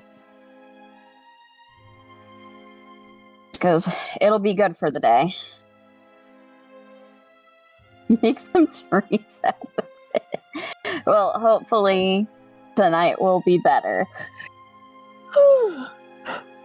Alright. So, Alright. you pack up the remains of the sheep best you can. After curing several of them. You're not able to get the lion's share of it because there's still quite a bit of sheep left, but at Fur's insistence, it shouldn't spoil in a day. Yep, I thought so. And you continue on for the next day of your journey. So, who wants to roll the d10 this time? Anna, go. Just out of curiosity, when we're setting up, does Aki spot like the remnants, like the tracks and like the broken? No, you don't. Okay, just checking. You can make a survival check. You do not. I feel like for my own safety, I'm going to just default fail that check. So, because I know Peach, if she could, would get the next flight anywhere to the UK and just punch me in the mouth. Dude, that means she gets to visit you. God. I can find you, Tom. I can find you too. Good. I'd I know appreciate a that, visit. Traversing England takes less time than traversing the US. I am ready. Yeah, to get from London to London to Manchester is like the same distance like Peach goes to get to like the supermarket. Yeah. As I say, good, because I would appreciate the visit. Even if I do end up getting punched in the face. It'd be nice to put a face to a voice. Yeah. Uh, Anyway, you rolled a 1, got it. So, the ground is still a little bit muddy, but nowhere near as bad as it was the day before. You aren't really slowed by the mud, just made a little bit grimy from it. And with good fortune, it appears, you're able to progress another day without any real issues.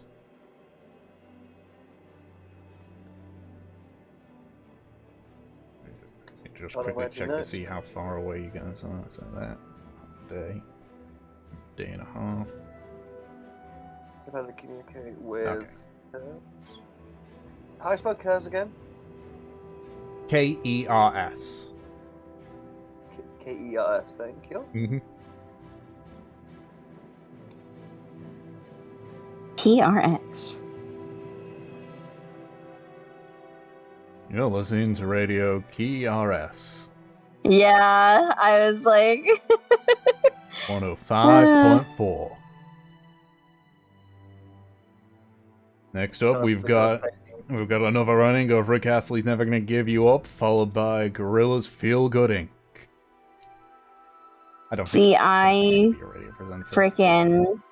I'll ask that later, Kitling. I listened to this fucking playlist that's supposed to be like clean work playlist And it isn't. while I was working, and it fucking rickrolled me. No. You're listening to 105.9 on the Seattle newscast or something like. I know you're not in Seattle, Fucking but that's just the first like thing. Kiss FM. That's the one that I always fucking heard. Ah. Anyway. With luck, your day goes uneventful. Are you not really arsed on your shelter, or are you looking for another cave again? Is it still raining? Is it still gross out? No, it's overcast, but there's no rain. Okay. And there is I think we're good to stay outside then. Okay, alright. So, Right. no need for a survival check then. So, I mean, go on, Ed. would we prefer a cave to just camping outside? You can make a survival check if you'd like to. Like, obviously, if you look for a specific thing for your camp, then obviously a survival check will wise you. Yeah, You I go was with what like- works.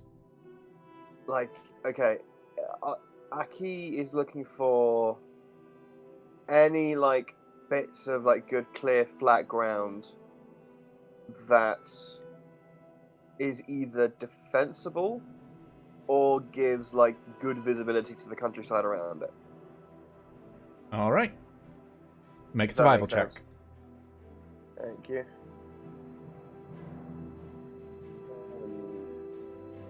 Yeah.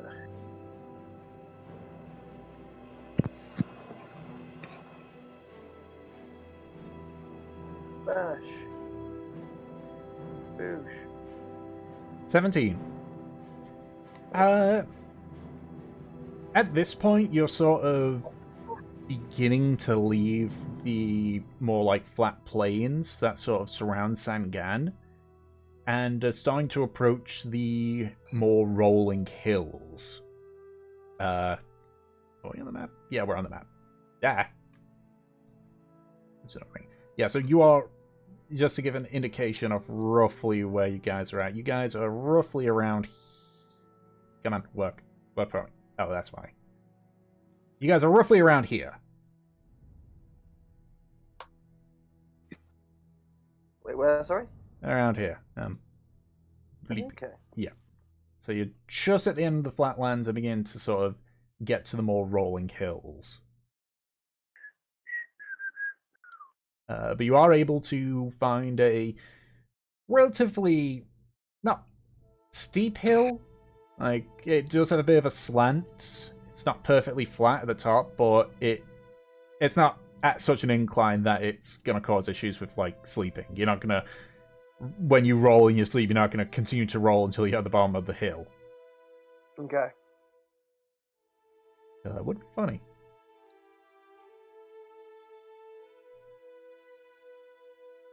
Alright, fair enough then. I guess we then set up Campington Bear as well. There. Sorry.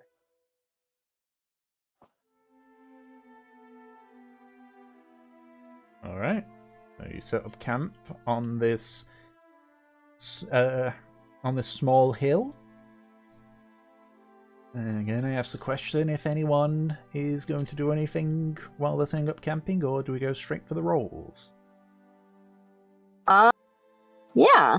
Since it's a normal day now. Very nice.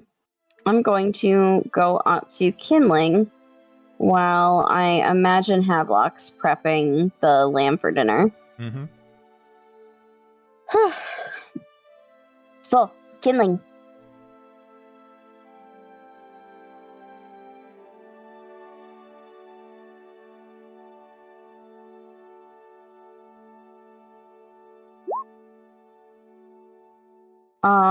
We said we were going to, spar. Remember? It's been a while.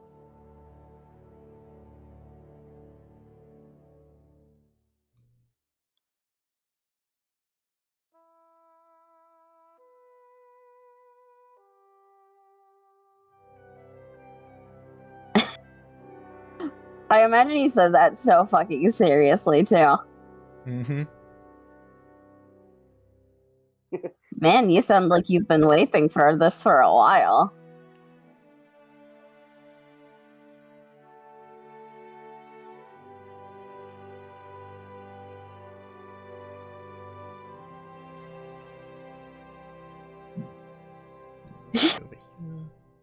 I mean, you could have asked me at any time.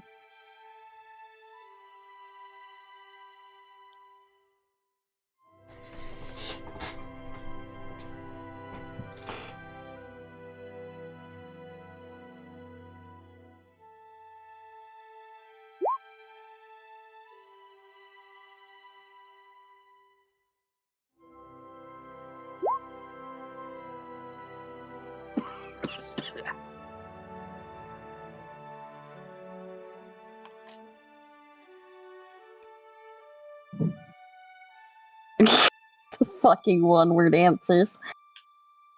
Okay. Well, I'm ready to go too. Want to go into a clear space and go at it?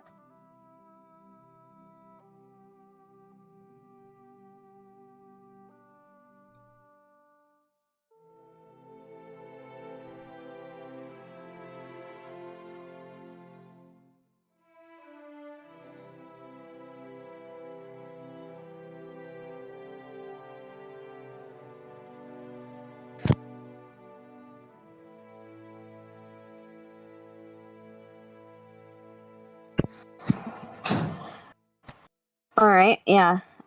Whatever clearing we can find would be great. If people can come watch us, I imagine. They see us, like, getting ready. We're putting our armor back on and everything. Well, those of us who wear armor. Mm-hmm. Yeah. Aki's sort of like setting up camp, trying to build a bit of fire, and just goes, "Wait, what's happening? What's wrong?" Yeah, well, I was about to ask what's going on as well. Oh, we're just going to spar a little bit. You guys can watch if you like. Sure. Yeah, sure. How wreckful are we feeling today? How restful are we feeling? No, wreckful. The opposite of reckless. Oh, reckless. No, wreckful. The opposite of reckless. Bev just stares at you. Are you full of wreck or without it? I'm feeling pretty reckless. I think that me and Kinling are going to beat the shit out of each other. Well, in that Like case, I'll pretty attend as well. intensely. In that case, I'll attend as well, just so the damage is only minor. Oh, that's what he meant. Right. Indeed, I was trying to gauge whether or not they would be able to hold back from serious damage. We're going to kill each other. Exactly. Oh, wait, whoa, what? I'm kidding! I'm kidding! I'm being hyperbolic. Right, okay. Don't worry. Right. Mev says, saying things that worry everyone all the time. Yeah, you can sort of. You don't even need to really do an insight on this. You can just tell by Fur's, like her ears, like again, like drooped and such. It's just she seems to have a vibe of, oh god, have I gotten myself into something bad? Have I joined a murder cult? Oh my god. All right, so, you are on a hill, so there is a lot of free space where you can go about. Okay. Yeah. Then we will go ahead and just position ourselves in like a big clearing. Mm-hmm. What, 30 feet apart? Or 60, maybe.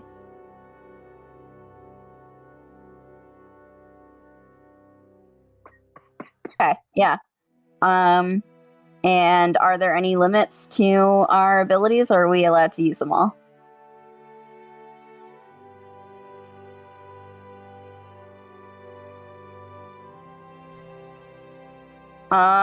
Let's go ham. I mean, neither of us can really use magic in the first place yet, so...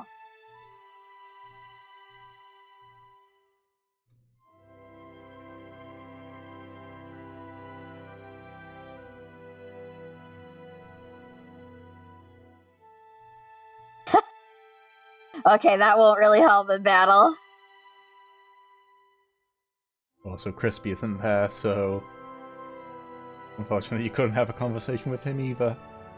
Poor Crispy. Alrighty. If that is okay, I don't think I need to put in the... I don't think I need this here. So... when you're ready, go ahead and roll your initiatives. Alright. Let's fucking go.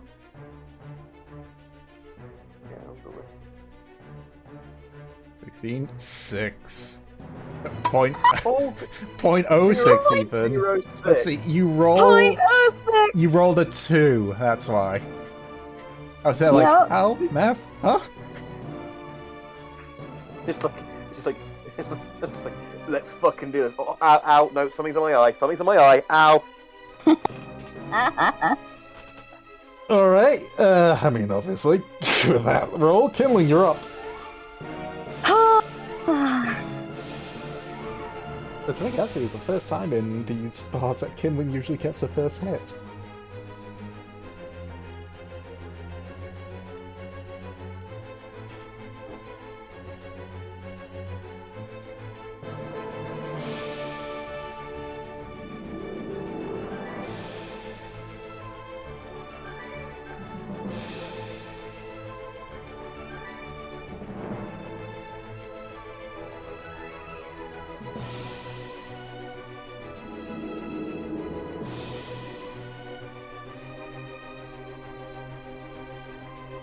About 10, 15. Alrighty. Yeah?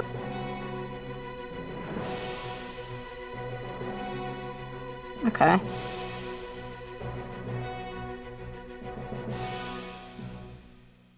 So you're holding your action, that's it?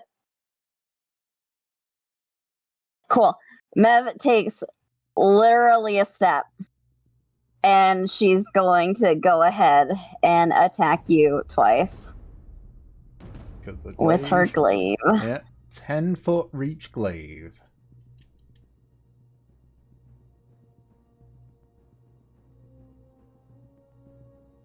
Look, 19 and 15. That is 18 Both points hit. of damage. 18 points of damage. And let's see. Give me 1 second.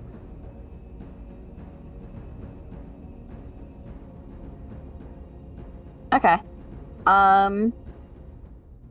She is going to immediately, considering it's you, take. Yeah, she can go that far. How dismissive that was. Oh, it's you. Yeah, it's you. Either way, Kindling can move and hit her, but still, it'll make a world of a difference. I see.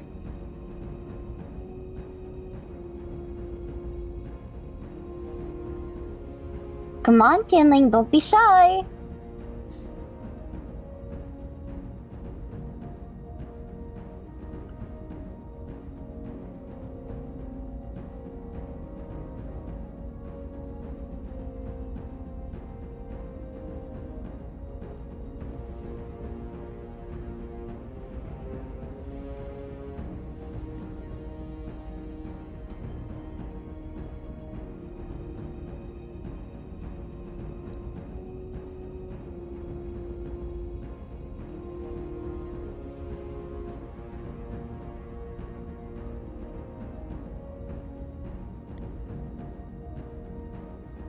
Oof, Ooh, okay, reckless. spicy.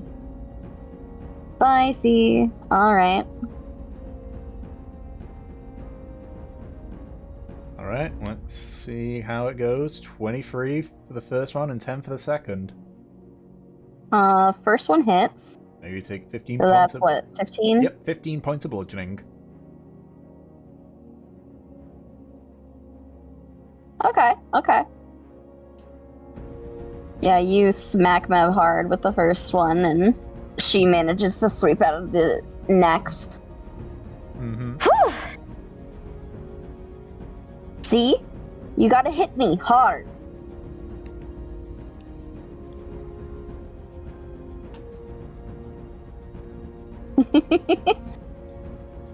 Like before? You mean when I knocked you on your ass? She is, going to do fucking... Yeah, you didn't have to use feline. She's going to put Valkyr right behind you. Alright, so keep in mind, because he did reckless, you do have advantage on your attacks even without Valkyr. That's fine. That's not what I wanted Valkyr for. I want Valkyr so that we can fucking unleash Incarnate and do 3 attacks. Okay. 1, 2, 3. 18, 17, and I don't think that last one hits. I don't think that last one hits So either. that's 12 reduced down to 6. Okay, so... Yep, okay. Alrighty. So if Valkyr just appears and you, Kinley, you feel a slash in your back, and as you do, Nev also, like, as you turn around to face Valkyr, you get slashed twice in the back as well. Now you've got a small girl with a glaive and a big man with a glaive either side of you. Mev, fucking sticks her tongue out at you.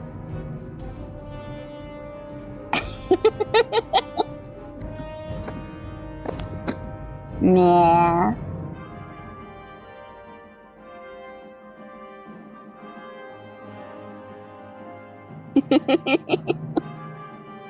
Oh, he's smiling.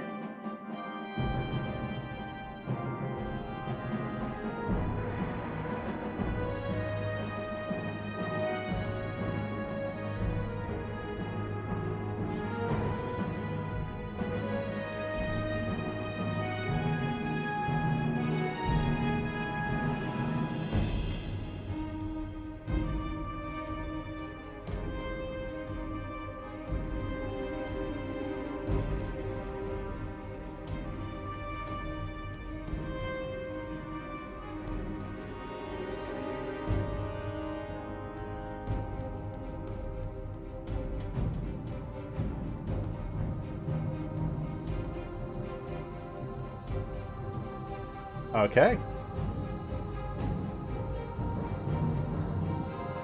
And is that on Mev or Valkyr? Yeah, that's the questions. Man, it's just...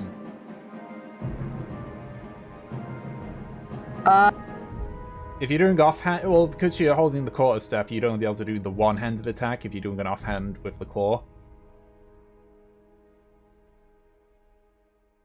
Oh, tunnel vision on Mev.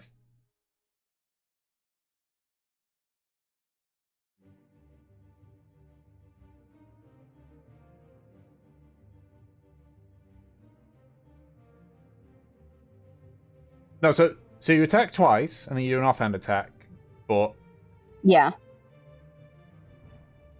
yeah.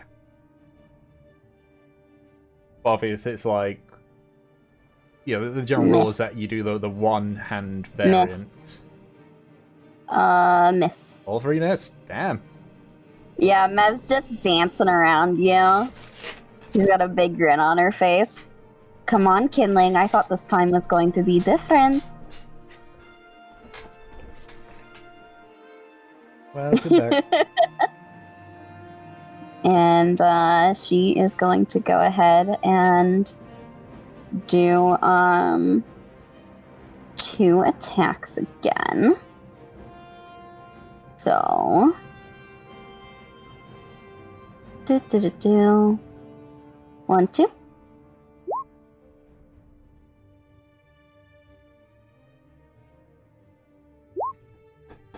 So that is... That's 21 damage, reduced down to 10. And she is going to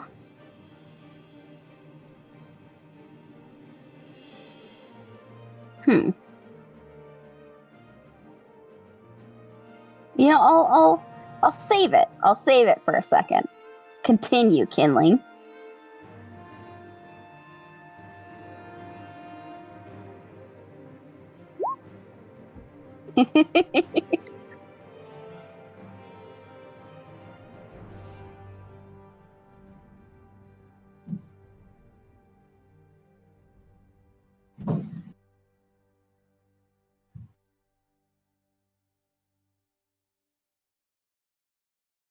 Double reckless and offhand claw.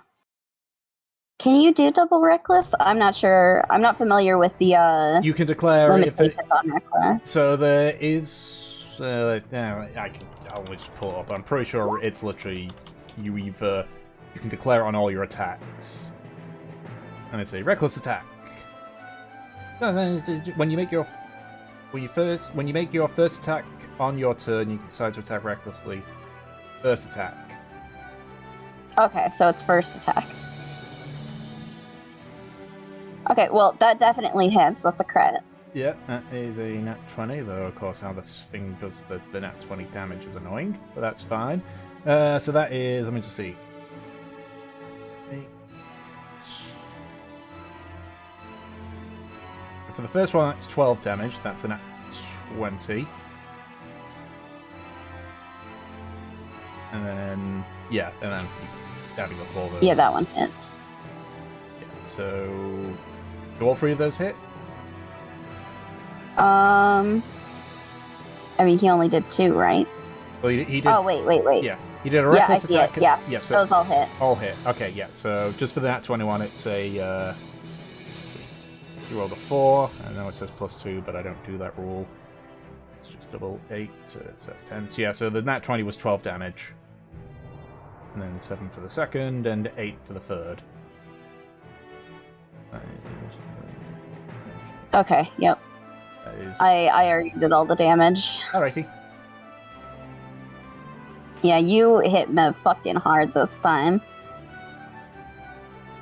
Yeah, the nat 20 hit, like, he hits you on the side of your head and you see stars for a second. Yeah, Mev holds her head for a moment and just kind of shakes it, trying to reorient herself. And she is going to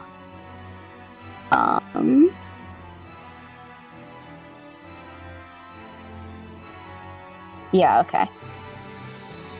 She is going to do those 3 attacks on you again. So 1, 2, 3, because she's using Unleash Incarnation again. Valkyr gets a crit. Ooh. So double that 9. So hit me. Yeah. So let's see. So that's double 6. Yep. So that's 12, 13, 14.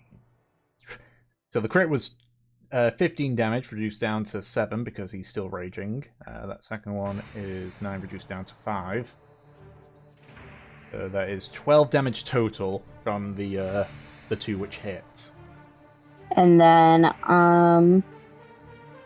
she is going to first we're going to move Valkyr over here. Alright. I forget, does it move or does he just blink there? I think I can decide, but either way, Kindling can get an opportunity attack. Mm-hmm. That is if he chooses to.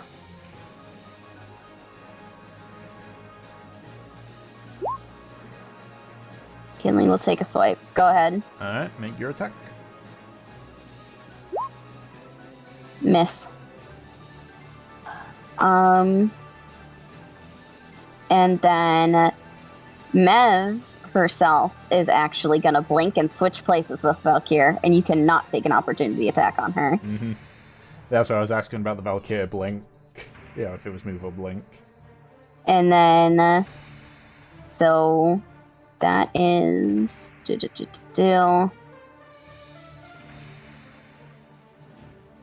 because I have to check if that spends her fucking Movement or not. movement. Okay. Yeah, and then she's going to move another 15 feet. Alrighty. Fan-fucking-tastic. And can I do this is the question. Yes, I can. She's going to action surge, and Valkyr is going to attack Kindling. Okay. So, go ahead and do this. Yeah, fights this. Ooh! I think the rule was with the action surge stuff is you do your attack action, it's all your attacks. Yep. Yeah, so that So. is 6 damage. Oh yeah, so she gets another attack. Yeah, that's why I was saying, because like you only swung once. Yep. Yeah, that hits as well. That is 2 damage. 2 damage. Alright. Then I'll end my turn.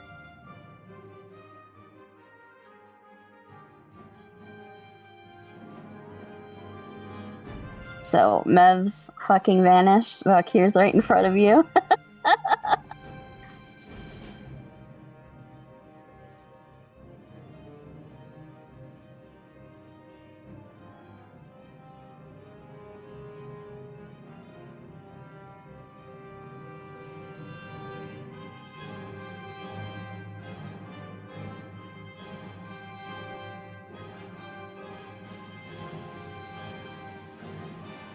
Okay. So you're gonna make a attack onto... Wow. I think the claw hits. Yeah, the claw hits. Okay, so Valkyr. Poof.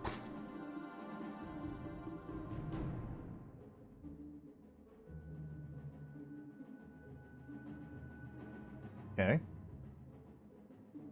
Yeah, just turn around and see Mev. She gives you a wave.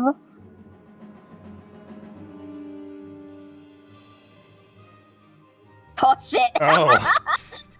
Okay, cool. Go ahead. 22. Ooh! Yeah, that hits. I see why the 5 feet. Fucking. Okay, yeah. So that definitely hits. It's 4 damage. Mm-hmm.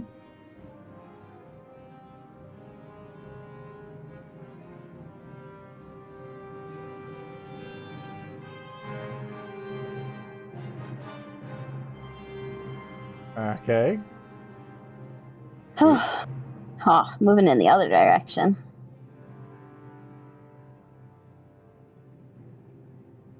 Alright. Alright.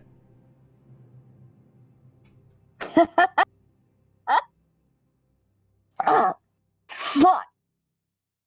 You know, you hurt a lot more now. She's gonna use Second Wind. 1d10 plus fighter level, so that's 1d10 plus 6.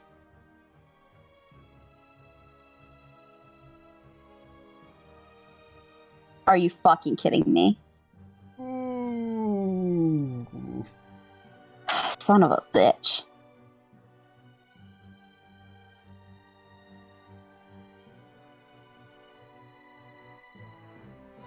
Alrighty.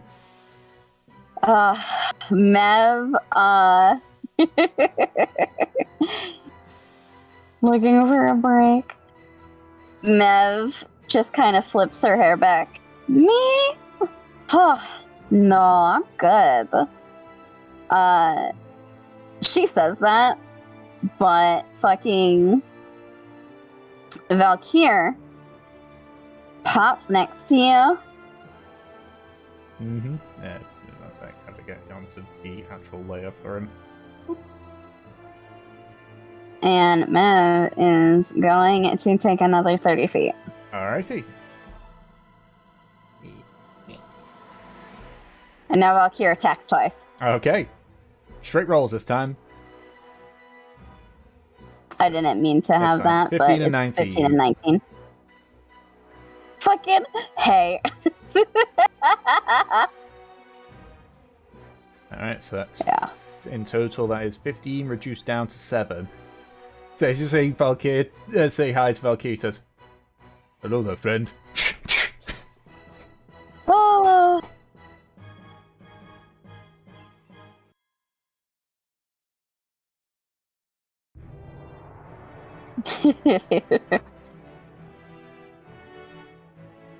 Oh my god, I haven't been using my fucking +1 glaive this whole time. Whoops. What? For the future. Yeah, I will, fucking... I mean, I guess technically I do have a glaive, but I'll move my +1 to the top Mm-hmm. so that I see it now. Double claws on Valkyr. Okay. The second one hits. Yeah. Second one hits, he goes poof.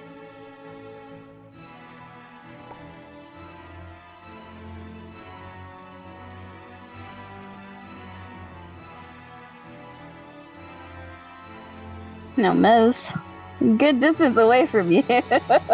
Not that it'll change anything. Okay, and goes back, picks up his maul.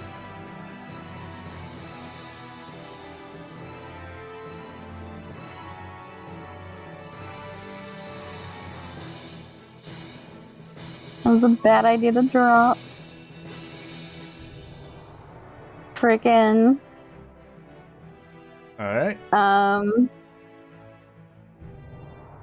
Okay.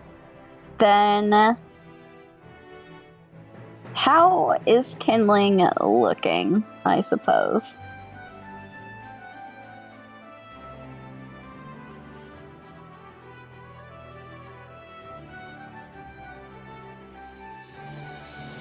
He's standing. Yeah. Okay. Mev is going to... yeah, she's gonna go 30 feet back. Gonna fucking... it's right here. Gonna pop Valkyr behind Killing again.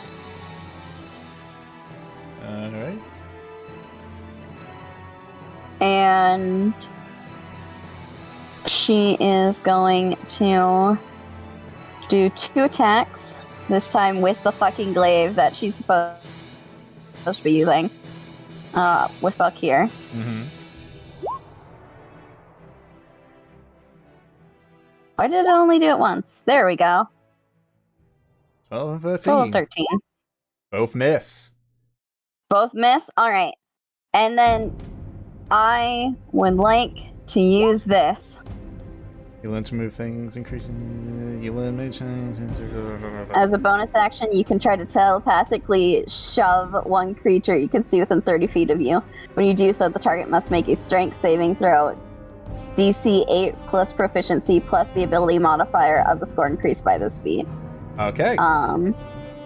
Which was my intelligence. Mm-hmm. Or be moved 5 feet away. 5 feet toward or away from you. You know, let's be a little flirty. Come toward me. Willing fail. So it gets pulled. Willing fail! Of course! So it gets pulled. That's it, 5 feet. 5 feet. And technically, that is in Valkyr's range, so you do not provoke opportunity.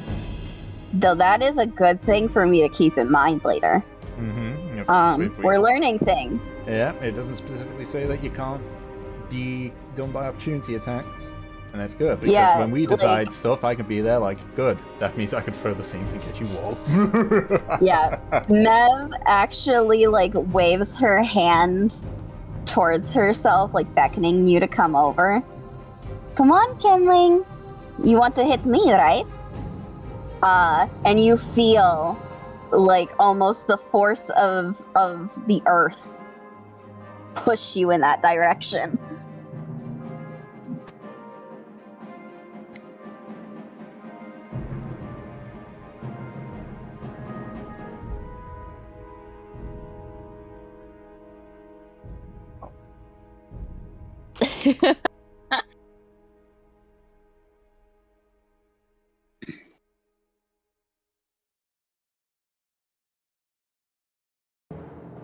Okay.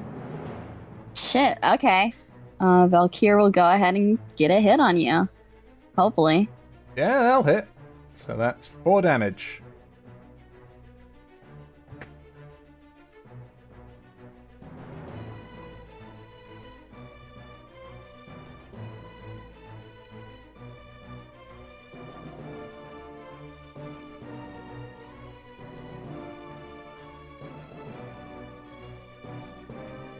Yeah. Single reckless, So only your first attack. reckless small. Yeah. It's okay. Mistakes were made in this.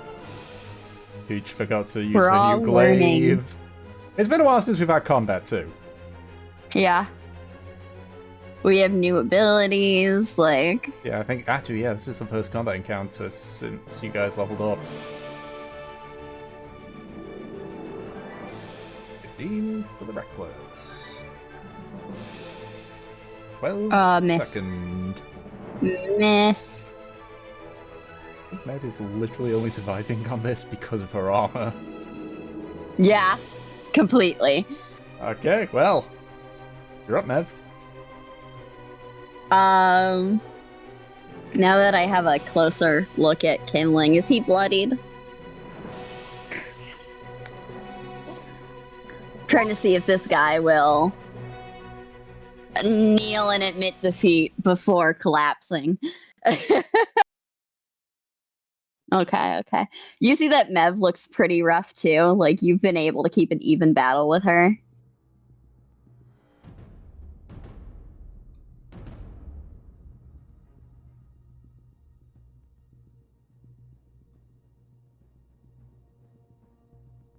Alright.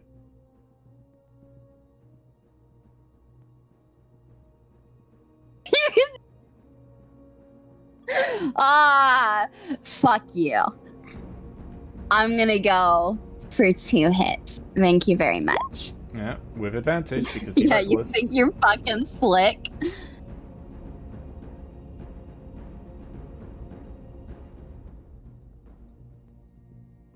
$25, 16, and I can re-roll the first one's damage because of my great weapon fighting. Mm-hmm. You also had advantage on the rolls. I did. Well, let's see if I get any better.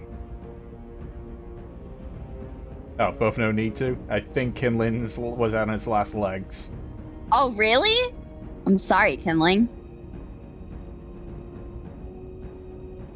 So that's All right, yeah. So even if we go with the lower amount, like the 5 and the 13, yeah.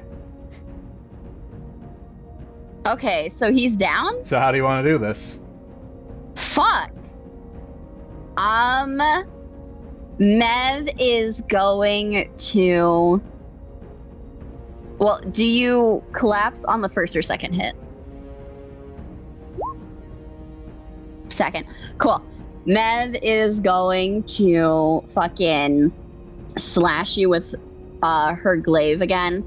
And then seeing that you're about to go fucking down, she actually wraps her glaive around you, pulls you close, just grins. I fucking win again. And she headbutts you. Nice.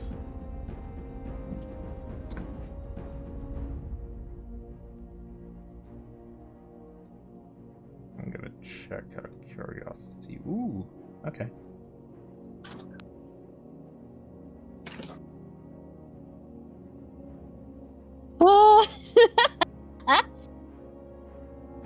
Yeah. Mev lets him go, and Valkyr pops out of existence. She's just grinning ear to ear.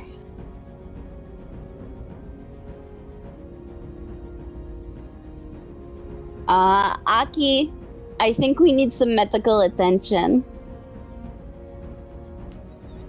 Right away. And how, with I guess my discerning eyes, how fucked up do both of them look? To put it into perspective, if Kinling had managed to get a hit on Mev, she would have gone down. Oh, really? So you both kind of... Oh yeah, no, they were really fucking close. Oh, okay, fun. In that case, he says, okay, okay. Alright, both of you two sit or lie down. The intoxication of combat will leave you soon and sap your energy. Yeah, Mev. Tell you what. Collapses. Mev sits by Kinling, looking smug. Am I in the... Hold on. How does healing word work exactly? Cure wounds. Sorry. You tap us? Yep. Oh, okay. No. But I was just seeing how, like, if at higher levels you cast it on multiple people with one guy. No. No, that's mass cure Yeah, wounds. that's mass cure wounds. No. Pooey bums. When this spells uses. You can go ahead and help Havelock. We're both fucked up. Okay. Tell you what. I'm gonna cast. Oh, 5 HP. I'm gonna cast Cure Wounds. 1 Cure Wounds at 3rd level on both of you. Awesome. Do That it. is 3d8 plus fucking Your spell mod. What's my which is wisdom, which I think is 5. Yeah, So 5. Yeah, it's 5. So 3d8 plus 5. You two. Alright, so you want us to roll it? Yeah, go on then. Yeah, why the hell not? 3d8 plus 5. 11. 26. Jeez. He needs it. There you go, you two. Have fun. How are we both feeling now?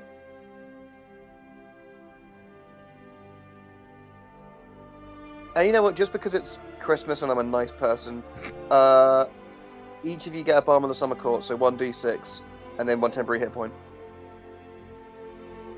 1 temporary hit point. So D6. Yeah, d6. And 1 temporary hit point. There you go. Mev looks like she's feeling a lot better. Like she's still a little roughed up, got some bruises, but we're pretty good. Yeah, same. Hell yeah, we're doing good jobs. Okay. Thank you. There you go. Let me know if you need anything else. A warm hug, a cup of cocoa. Oh, you have cocoa? Not on me, but I don't know what we could stumble across. I'm sure I could Mev find some looked things that look so like cocoa. thrilled for a second. You said that, and she just like frowns in disappointment. Would Aki know where cocoa grows? Make a nature check. Natur. Yeah, Mev looks at Kindling. So, how did it go? Yeah, we are the youngest of the party. I think Mev's like technically only a couple months older than you.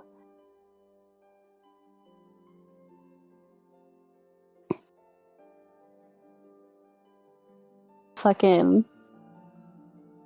It definitely went better than the last time. You actually got some hits on me. I was nervous for a second there.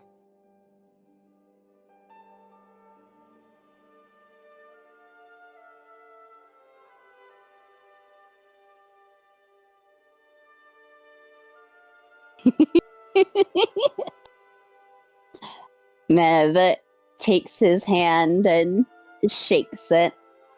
What is this? Is this a business deal?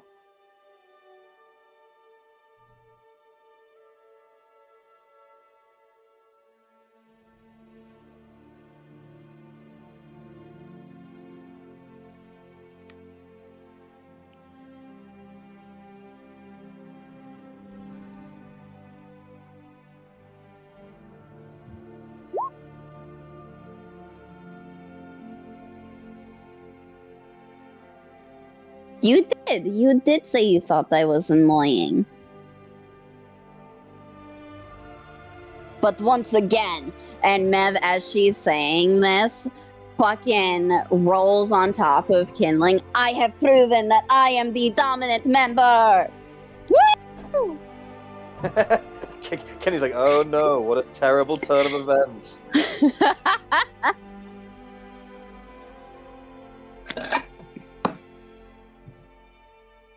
Undefeated champion! Yes, absolutely.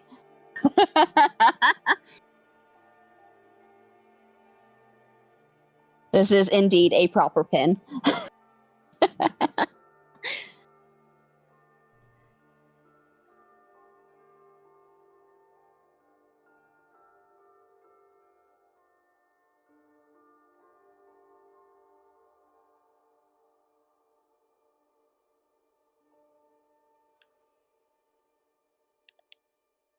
Oh yeah, I'm fucking starving. And she rolls off again.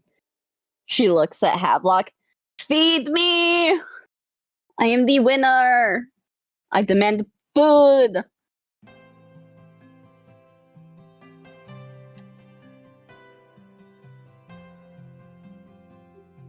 think if food was decided on victory in pugilistic sport, I think I would have starved at a very young age. In some places it is, you know? What Like, you would like, you know... go resources based on who's the most physically able? Of course not. They're like, you know, little luxuries. Like, whoever wins in an arm wrestling contest, you know, like loser buys drinks. Things like that. Oh, right. I was more talking about just, like, essentials, like, essentials and necessity, like like the basic foodstuffs that fuel all life, not ale and frivolities. Well, technically, animals do that. You know, whatever is the rentiest, weakest link doesn't get to eat. I suppose, yes. Still, I once again prove that I am more druid than Aki.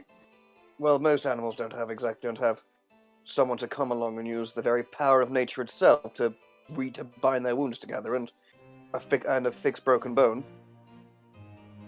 Mev grins. You didn't have to fix me up. I would have dealt with it just fine.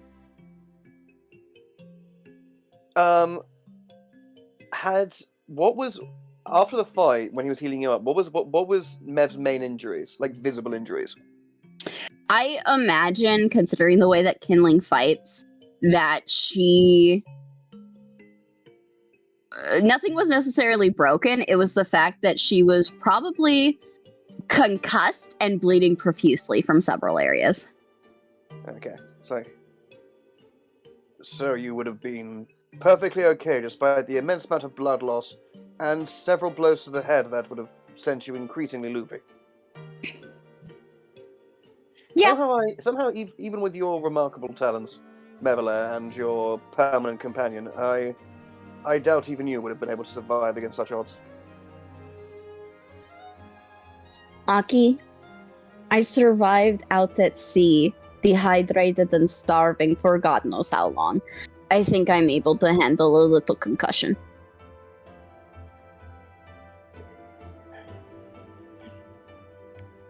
If you say so.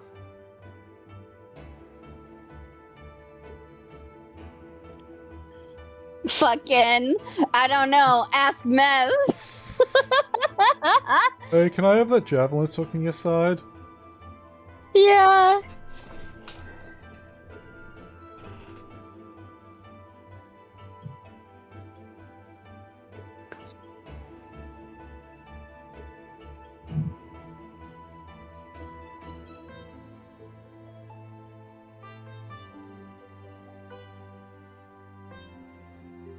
Mev reaches over to the javelin because I imagine that they like took it out while they were healing her. Yeah. Does it look like it's functioning? Yeah. Well, it looks pretty good to me. Just covered in my blood. And she holds out the javelin to him. This is quite funny. I'm just like pulls out a javelin from her side and goes, "Huh, there's blood on here. Is that my blood?"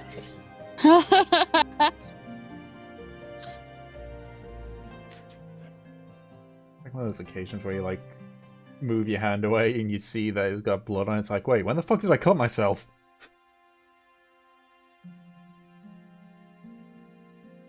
No fucking kidding. I wasn't expecting you to just fling that at me.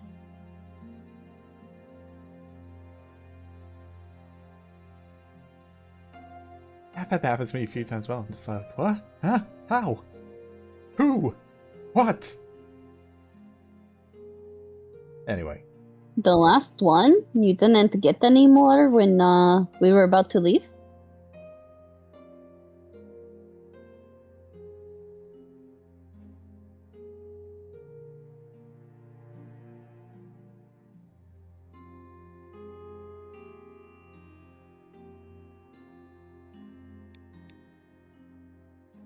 Yes.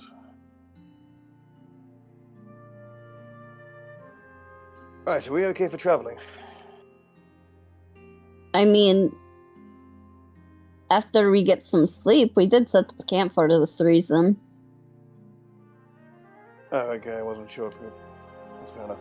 Sorry, that was me being a fucking idiot and not realizing we made camp. Sorry. It's okay. Yeah.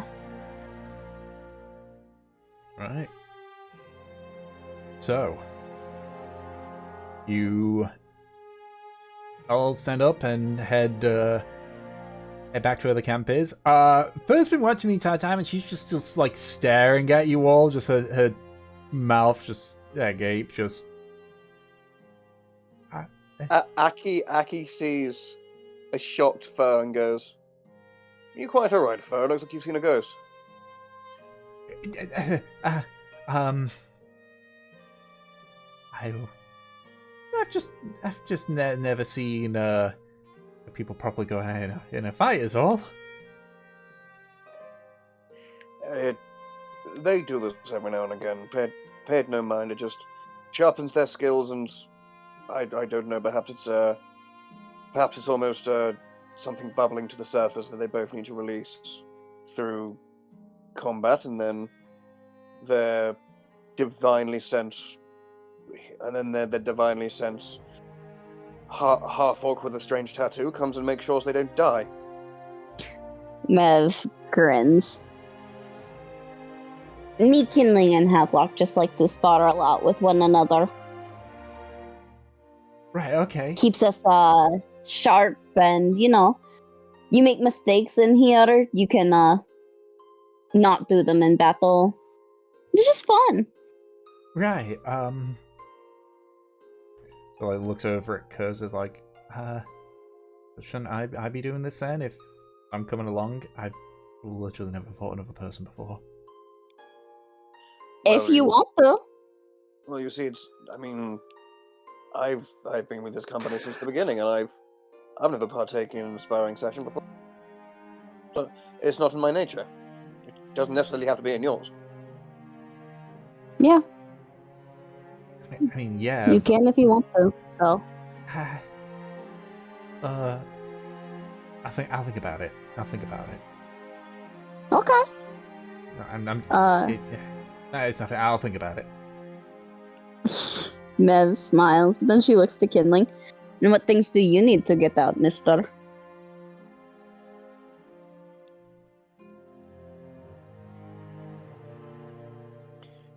Has Kindling's erection faded by now?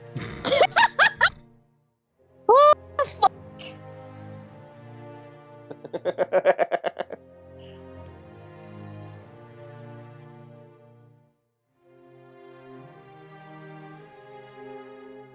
Perhaps our feline friend just needs a bit of alone time. Jesus.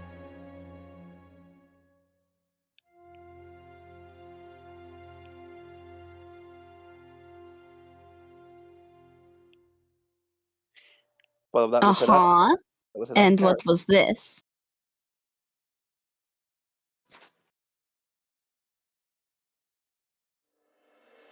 Mev grins at him. Because if he wanted to get even, man, he dug his hole even further.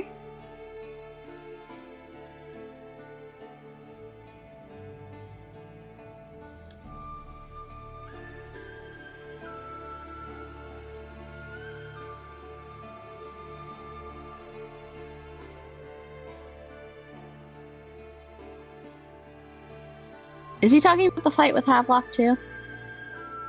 Might be talking about the one against what's his name? What was Maui's character? Kodo, that was it. Oh. Oh yeah. Okay, I didn't know that he was counting that too. Okay, Mev just grins even more.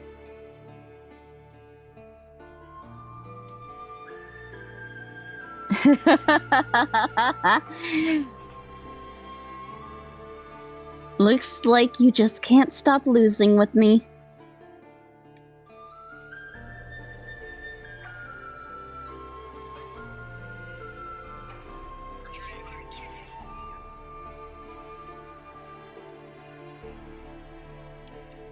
Mev just looks so thoroughly amused. Tell you what, if you manage to win against me one day, I'll, give you a prize, whatever you want.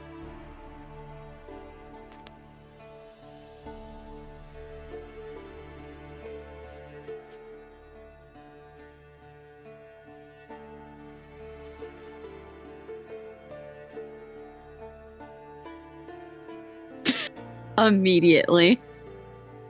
Does it sound like he has something in mind?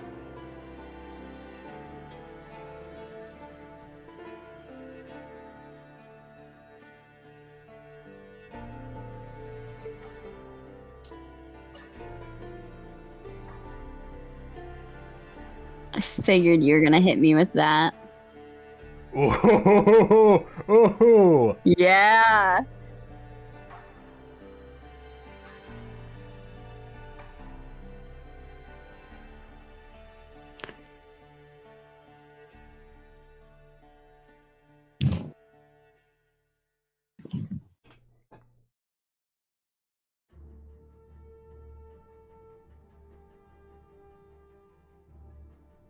So he doesn't have something in mind, but he does accept it. Okay. Probably, accept it now, deal with it later. Okay. Mev nods.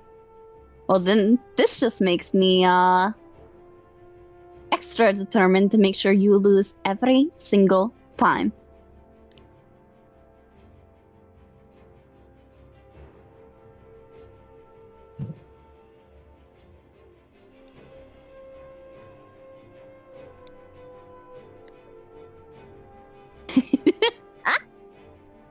Mev turns away, laughing. She heads to Havelock to go grab her food. Alrighty. So, as you all dig into your meal and continue to cure the rest of the sheep, I know we're only an hour away from the session, but we'll take a 10-minute break, just because I know we haven't had one yet. Yay. Fucking. Yeah, Nate? Continuing on. So, you're able to cure the last bits of sheep. So, I would say based on that, you guys get, in total, 14 rations. Woo. 14 rations. Someone else fucking carry them. I have like I'll carry 26. I'll carry them. Oh no, they're gonna I'm fight just to decide who really carries struggling. them. Could split them. 7 each.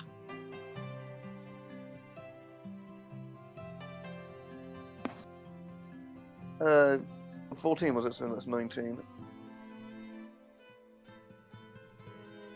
Boosh.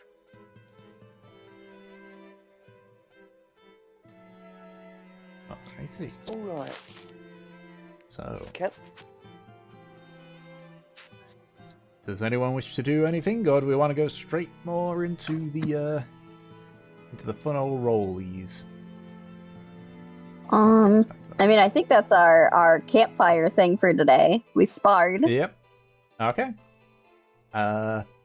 That's the case when it comes to the, I just need to quickly check, yeah, so you guys are there, so, yeah. You guys are about, technically there's an extra half day onto that, but you guys are just at the edge of the Murrag. First the cat looks at, you and Havelock, Mev, it's like, well, I guess, if I was with Aki and Kinlan, I guess tonight I'm with you two. Yep. Sounds good. Okay.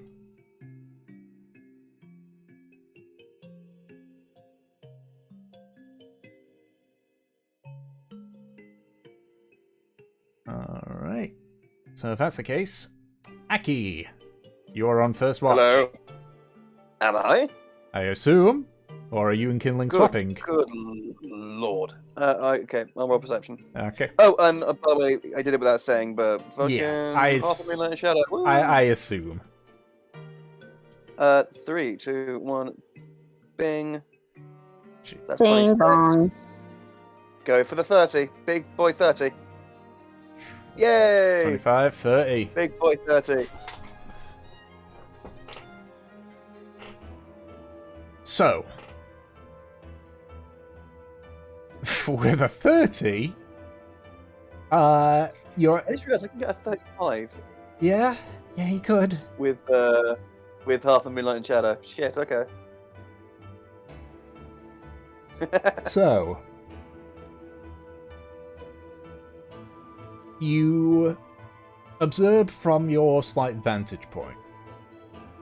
Specifically, you look southward. The hill that you're on isn't the tallest of them, but it's also not the smallest. So, as you look to the south, you can see a series of mountains sticking up just over the hills. And you check your map, and you can see that again, because it didn't, for whatever reason, didn't have it here, because all this is still trees, you realize that you're looking at the mountain that is surrounded by the Murrag jungle, signifying how close you are towards your destination. Keeping an eye on the perimeter, you also see just at the, even with a 30, it's difficult to see, but you can just see what looks to be a very tiny light moving very far in the distance to the east.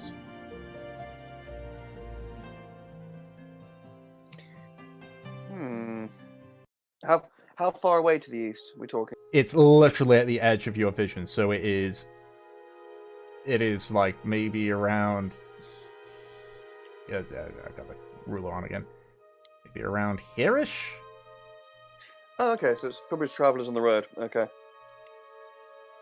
Is it a single light, or is it just like a small chain of them, kind of thing? Singular.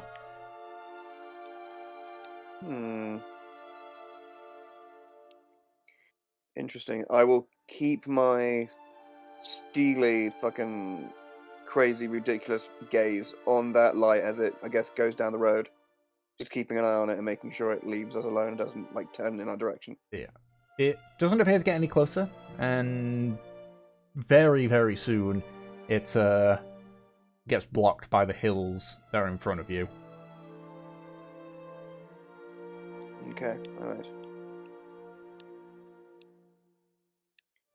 Also, with myself being so close to the Murrag, do I physically feel, or like, do I physically feel any different, or like, am I like getting any feeling any like the visions get in my mind, or like, what Aki experience is getting stronger as he gets closer to the Murrag? No changes. Okay, just wondering. Okay, in that case, Aki will just make him. I guess Aki's by himself, so he'll just sort of take it as a chance just to do some, take some good deep breaths, brew a bit of tea, look up at the stars, and keep an eye on the road. Mm-hmm. Alrighty. The rest ends without any incident. And eventually, Kidling wakes up for his shift.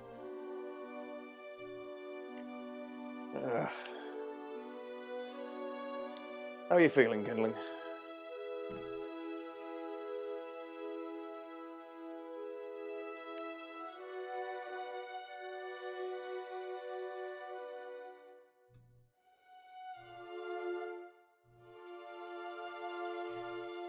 I know, I'm sure it's a strange sensation having to sleep in small bursts like that, but here, just if you're feeling particularly tired, here, drink this, and he sort of holds out his half-drunken teacup. There's a few sips of that should make you feel hopefully a little bit more restorative.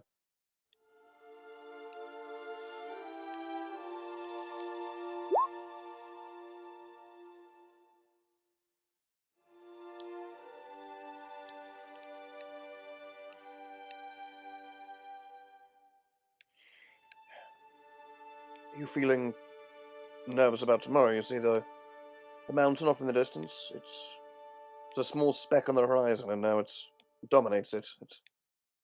By tomorrow afternoon, we'll most certainly be within the Murrag's embrace.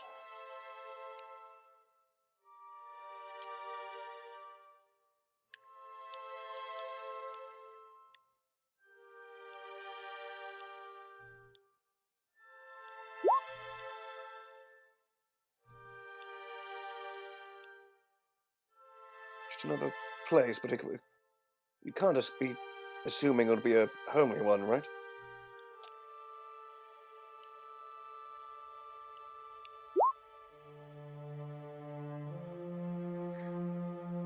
Sorry, Aki says,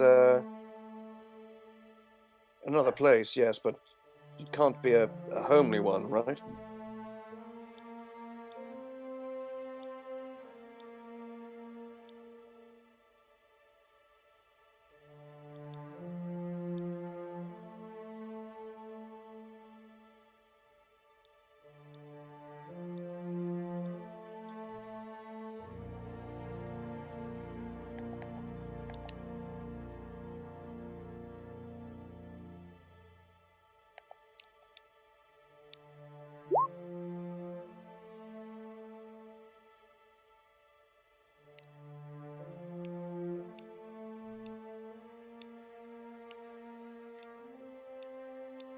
I suppose.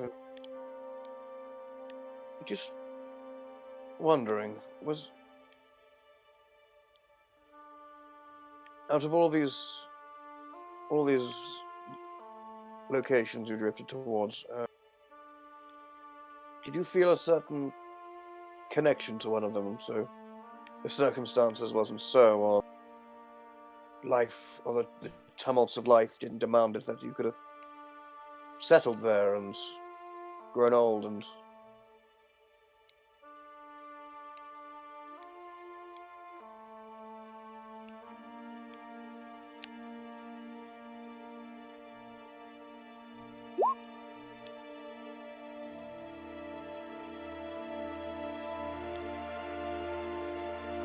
Well, I'm not sure you can exactly get a greener place, well, outside of the Feywild, except for the Murrag.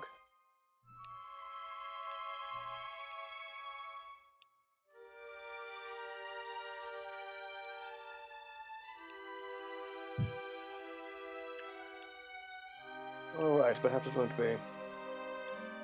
Perhaps it won't be quite as miserable and torturous navigate as I imagined. Well, I've drawn your attention away long enough. Are you going to be okay on yourself? Just if you can make it out just straight ahead, that's the main road leading. That's the main road. Anyway, you might be able to see a few lights bobbing up and down it as the traffic through the Murrag happens. If any turn into our direction, let us know, okay?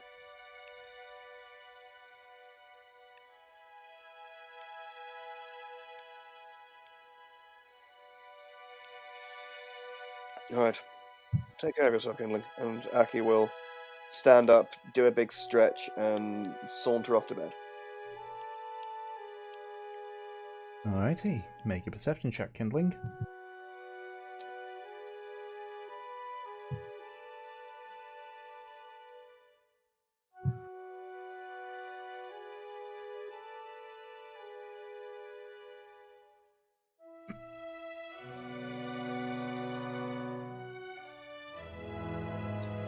Empty, or as in like chug it, or just pour it on the ground?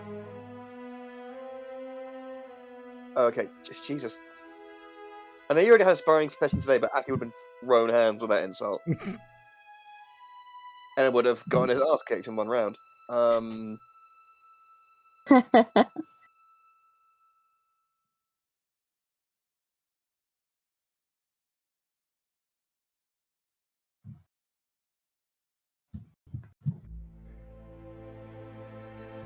You see that the clouds are clearing more and more as you are approaching.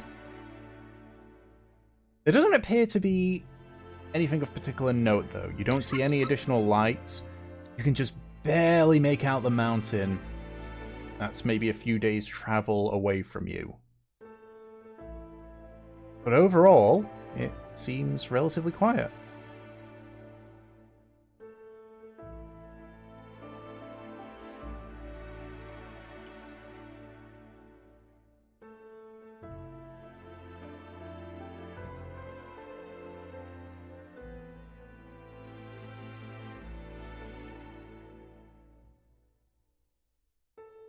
Alright. So, you wait out the remainder of your watch. And as the time comes and the sky is only just starting to Brighton. Do you wake up, Mev, Havelock, and Fur?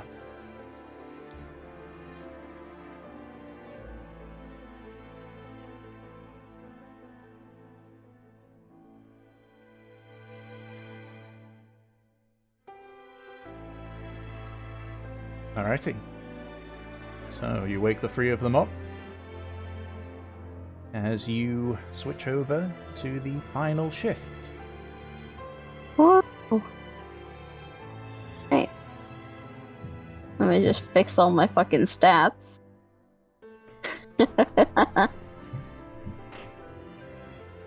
Alright.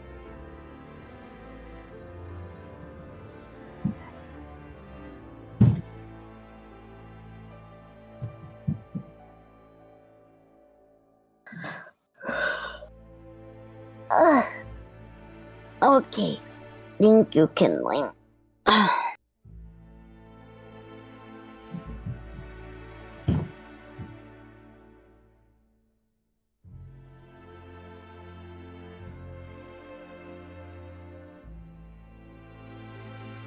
Yeah, Mev gets out. She gives Kindling a little wave.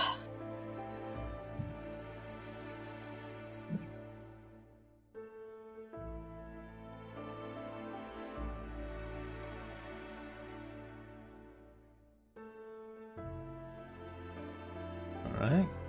So, the three of you gather around the fire. Any conversing or just the rolls? I think unless Fur says something, we're gonna have a quiet morning. Okay. So, either straight rolls or with advantage, whichever one works for you.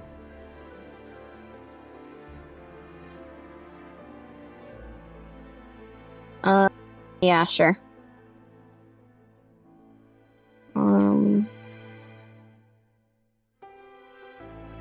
I mean, I think... Yeah. Roll. Okay, Fur's gonna roll. Watch her go. When it actually processes it. There we go.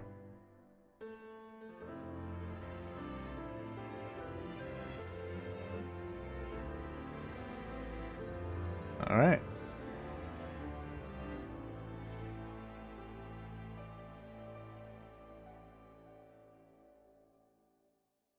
You're perceived better than Mev and Fur combined.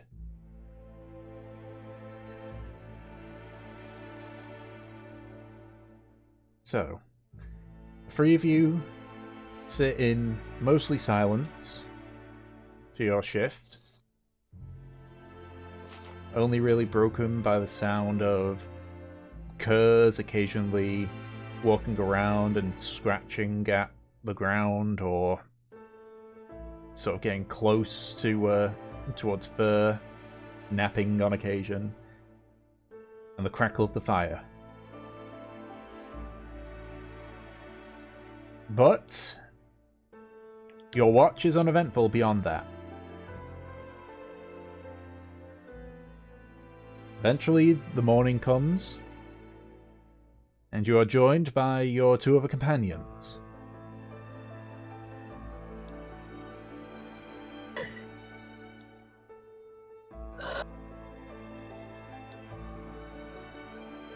Eventually, the meals are prepared. I assume if there's nothing else, then it is time for the next leg of the journey towards the Murrag. Yep. So, who wants to roll the D10, Hell yeah. the D10 this time? I nominate Emma. Nominating for... Got it.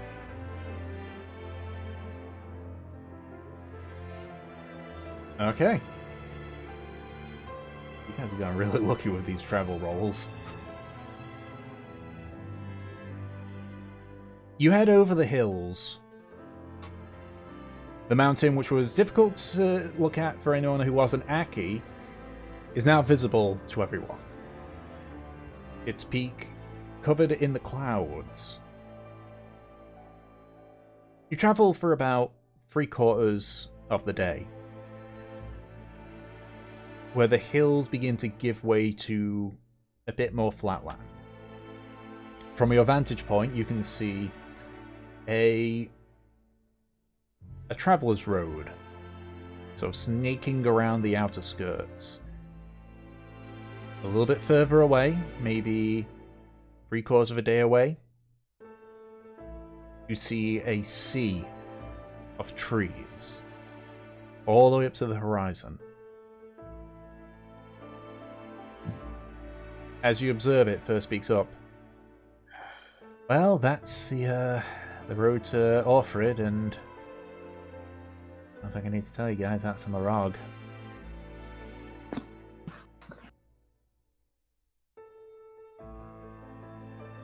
Well, Mev kind of looks around at just the packing of trees that are forming. Good fucking luck to us. Yeah.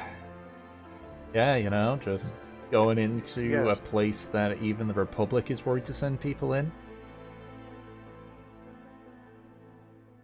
I'm sure. Sounds this will go- good. Yeah, I'm sure this will go nothing but swimmingly.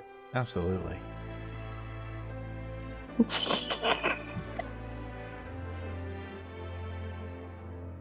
I mean, we sure this is the?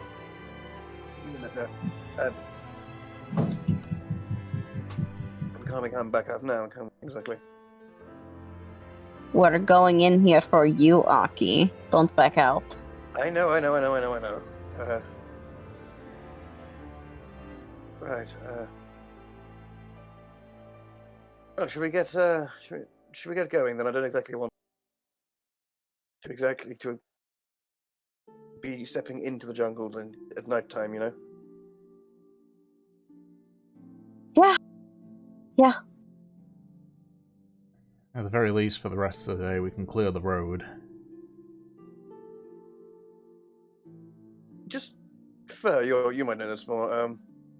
How many people walk into the Murrag and never come back out again? Well, I tend not to come around here. As I said, I've only been in the Murrag myself once, and that was on the 3rd expedition that they made in there.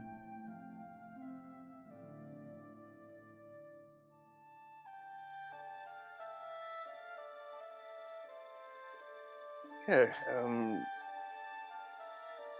mean, hopefully we're a smart, capable bunch. I'm sure we'll be fine. It's just animals and heat and foliage and the vast unknown of. Right. Let's get going then. And Aki will just start. We just almost like blink of vision going straight towards the Murrag. We'll just.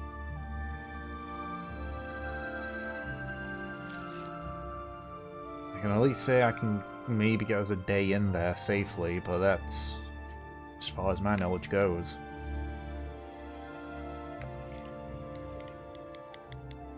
Right, then one good day will be the best we'll manage then.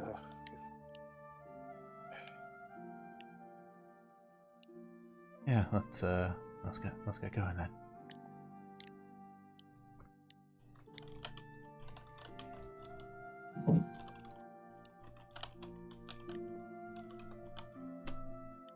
All right.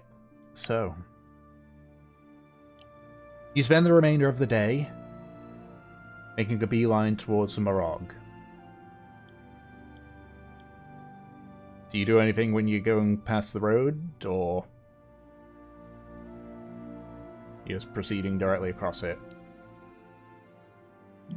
I imagine unless there's anything particularly interesting there. Okay. Yeah, as we're coming up to the road, Aki will do a quick look up and down it just to check if anyone's coming. Make a perception check. Yay. Boosh. He's hurt.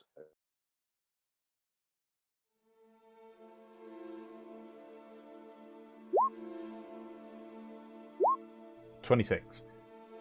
You look up and down. Doesn't appear to be anyone arriving. You don't see anything in regards to the light that you saw the previous night.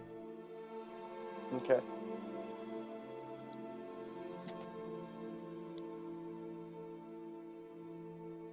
Alright, if that's the case. You continue making your way towards the Murrag. You won't be able to get there by the end of the day unless you can travel partway into the night. Obviously that means that would delay you on the next day, if you would rather do that. So yeah, Aki will stop and go.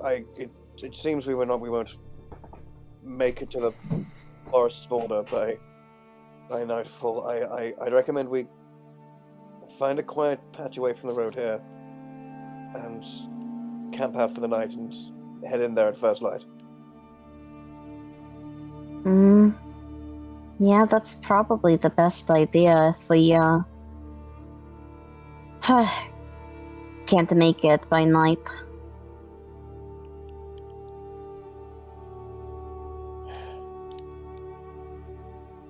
All right then. Okay.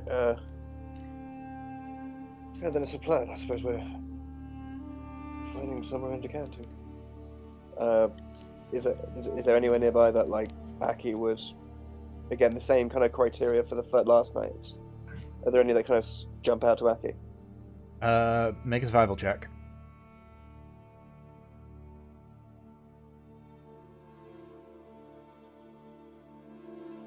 $16? Oh, hold on. And then I forget. I was getting this. 18. Not particularly. However, there is an increasing amount of trees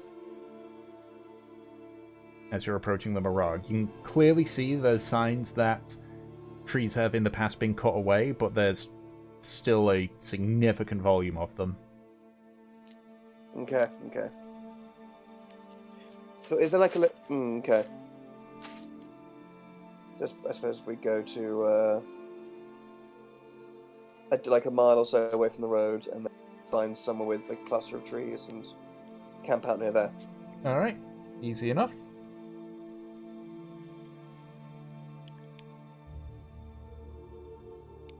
So, you set up your camp, probably the last camp outside of the Murrag for some time. You sit down and prepare. I assume you use your little spell, Aki. Yay. Mm-hmm.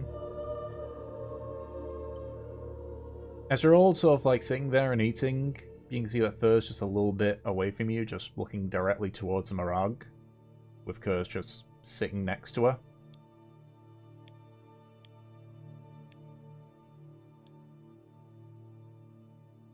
You guys do anything, or? Aki will, well, with like his bowl of food, will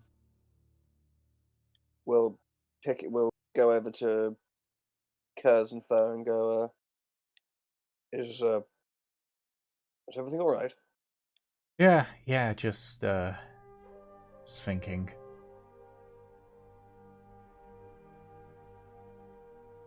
Care to open a window into your mind? Trying to remember the things I was taught by Aiden when it came to the Murrag. Thinking about what could happen in there.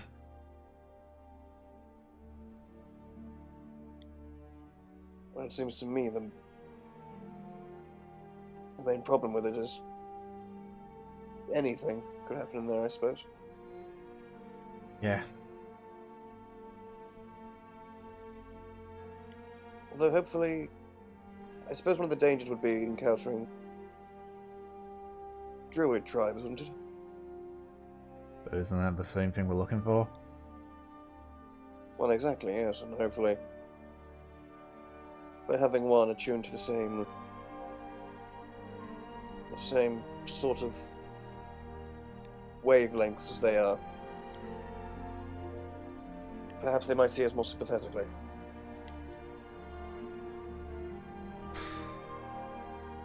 I would hope so.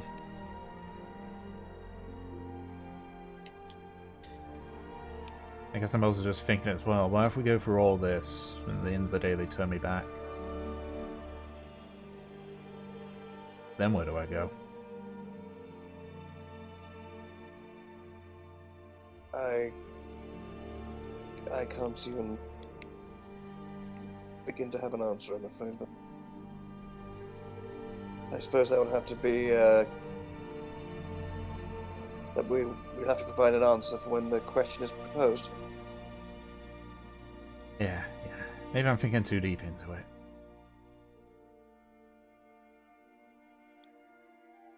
Yes, see, so you know, the one with the overthinking duties in this organization is me.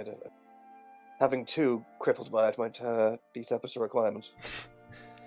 I'll make sure not to take your job then. Right. Okay. I'm sure you could tell as well that I am terrified about what tomorrow brings. I don't know what awaits me in there. I don't know what affliction could strike me down. I don't know if... Hell, I don't know if the first route I come across will trip me up and my head will be dashed upon a nearby... upon a tree stump. But I'm doing what I must. And I'm hoping, with all of us together, with our number combined, we might come out the other side, not totally unscathed, but not too many scathes, you know. But I can't make any promises enough. I getcha. At least we're not going in there with the same, flying the banner of the Zamahan Republic, attempting to. And our mission isn't to pacify the region, but to, I guess, unlock its secrets and not destroy them, and replace them with our own.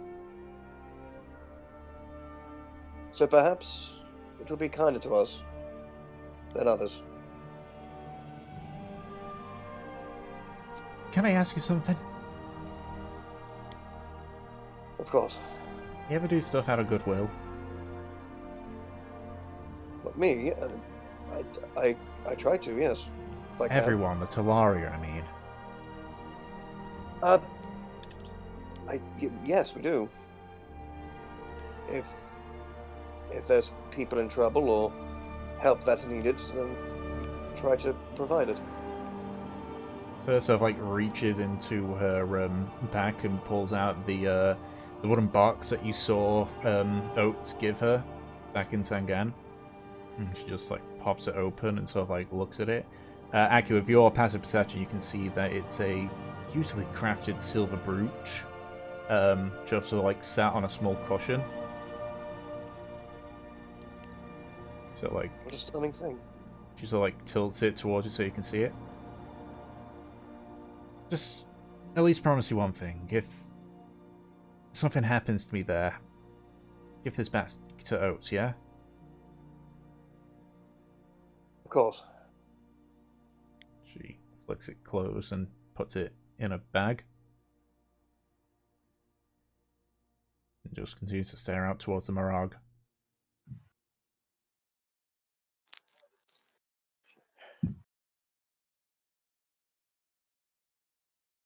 Well, how's I don't yet know of how to communicate with him, but do you have an inkling of how Kurt is feeling about tomorrow?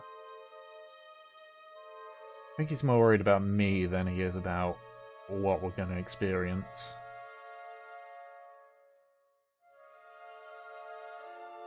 Right. Right. Because I know in whatever strange situation binds you two, I know you don't mean to bring... The last thing either would you would want is to harm to the other. And I suppose now that you're joining our number, and only through joint effort will we make it out alive, you two are integral members. We need to be going in there with our best foot first, so to speak.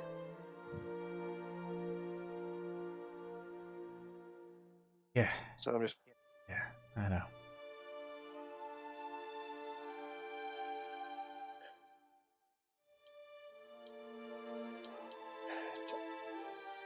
As much as I might not truly believe it myself, I think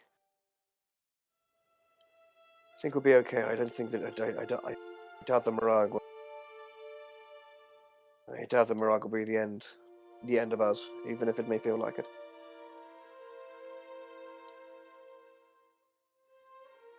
Guess we'll find out tomorrow, won't we? And the day after, and however long it takes to find these druids. Indeed.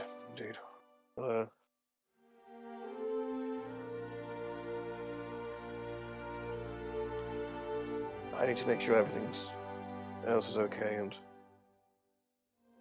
my food's getting cold, so I'll leave you to your thoughts. And Aki will stand back up and head back towards the main road. Okay. Well. Does anyone else do anything? Or shall we do the perception checks? I think everyone's just kind of getting ready to go into this giant fucking forest. Okay. Yeah. Alright, so if that's the case, we'll quickly go through the perception checks. Aki, Fur is going to be doing watch with you. Oh, nice. So you get advantage. Not like you need it, because fucking perception. Yeah, let's find out. I'm waiting for the inevitable double ones on Aki's perception. Oh.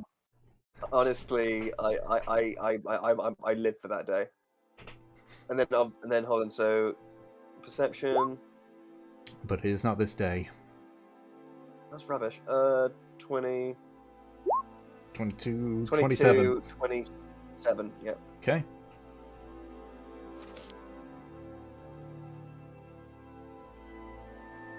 The interesting thing that you notice during your watch, as you look over towards the Murrag, is even with your dark vision, you can hardly see through the thicket of trees.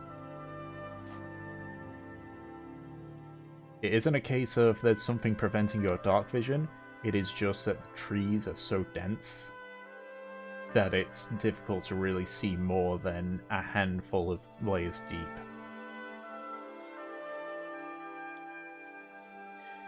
Yeah.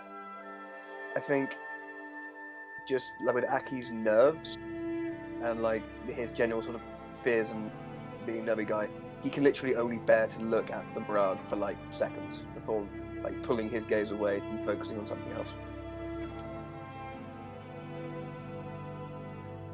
Can you? We can see the road, can't we, from here? Just about, yeah. Any travelers? Doesn't appear like it. Okay. But Fur does he notice will, you looking towards it. Most people don't use this route. I'm sure folk are wiser than us, I suppose. Well, this was the first route, apparently.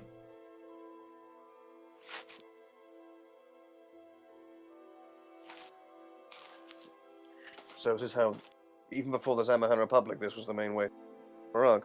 Well, this was the first way that they went through the Murrag because it goes by the coast. Trees are a lot thinner that way.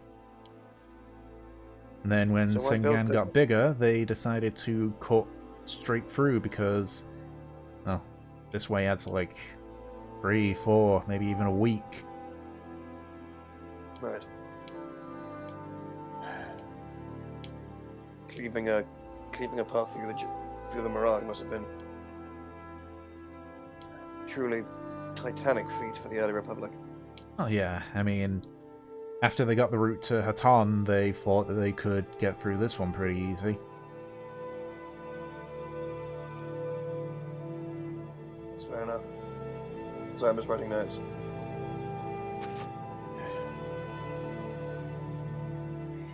You know,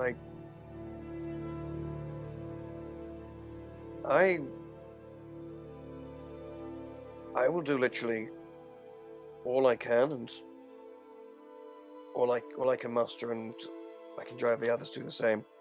So make sure that you give that brooch back to your sister when the time comes. That you give it back to yourself.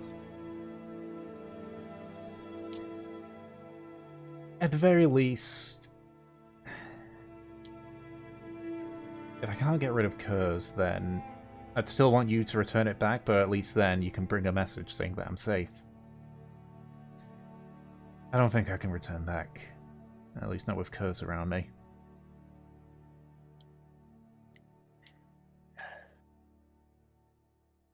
Well, how about the other way? How about...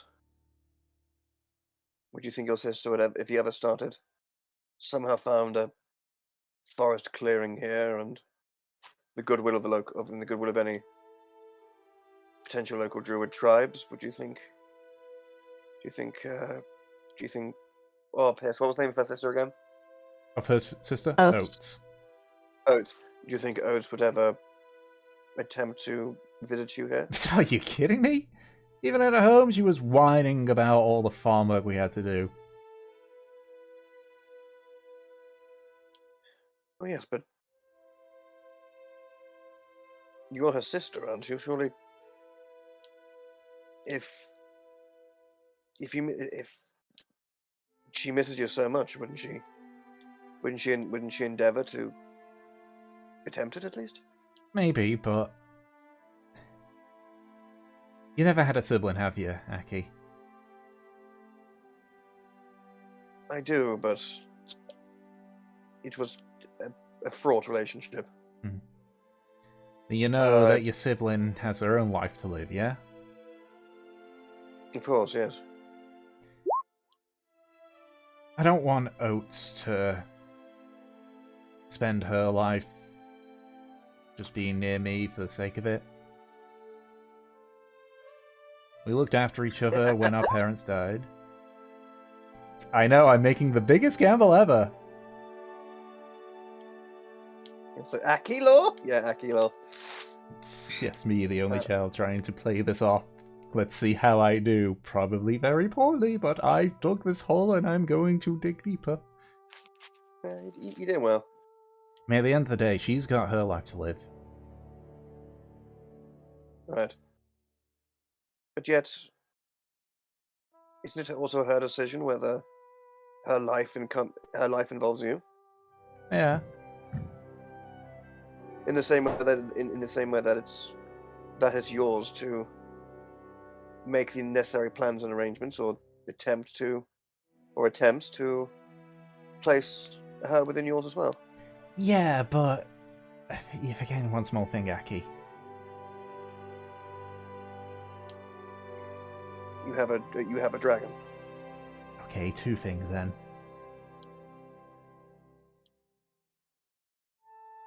Elucidate me.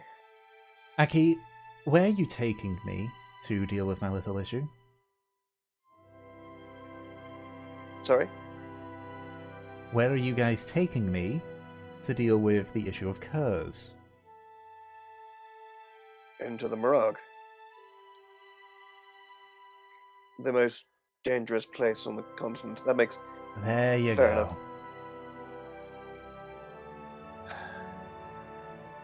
Look, I love my sister to bits, and God knows if she was in trouble, I would brave the Murrag, but I think it's safer for everyone if we I mean, who knows? Maybe if I'm stuck with Kurz, he'll grow big enough that I can just fly out of here.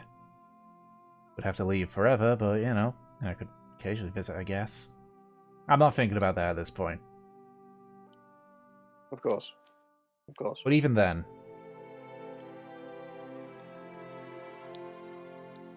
I want her to live her own life. Right. If I can be part of it, fantastic. If I can't, I'll deal with that when it comes. Of course. Of course. For the brooch, that's all that's left of our mother. So, I'd rather it be with somebody who could make use of it than in a humid and incredibly dangerous jungle.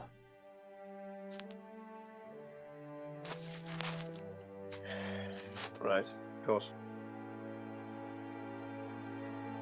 I suppose there's no point worrying about the future when all of our attention has to be on the present. Yeah, pretty much. That's how I'm seeing things. That's wise. Very. Right, and Araki will, as the conversation drifts off, he'll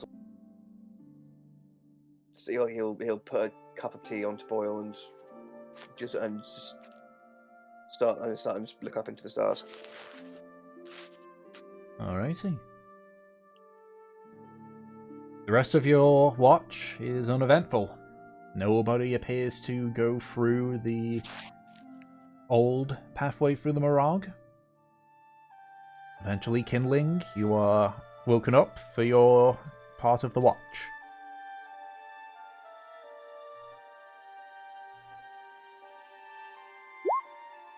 Okay, make a perception check. Jesus Christ. Kindling decided it was time to watch, and so he did.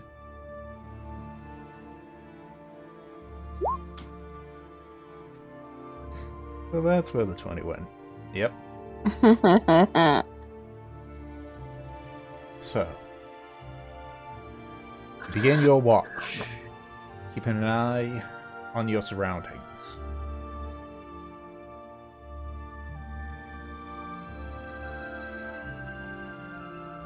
Eventually, partway through your watch, you hear the sound of hooves. Not going at a particularly fast rate, coming from the roadside. Also, technically that'd be 29 because of the spell.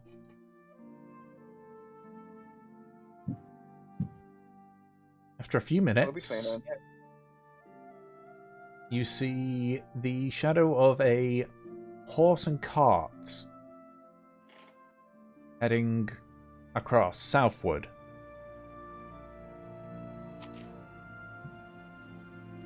Doesn't appear that it's seen you, and it continues making its journey. Eventually the sound of the horse hooves fade away and you are left with just the regular nighttime sounds. Eventually your shift ends, and Mev and Havelock are woken up for the final shift. Woo. So, the last time for this session, either roll separately or with advantage, and of course any conversation that you want to have. You want to roll the advantage one now?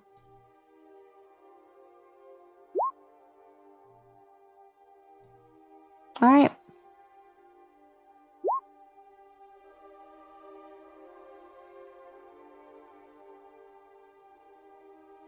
Okay, 21. Okay. This is like the last roll of the fucking session. I'm so... Time plus. Of course. Yep. started with good rolls, went to a whole bunch of unfortunate rolls, got to good rolls again. But eventually, the morning arrives. The skies now much clearer than they have been.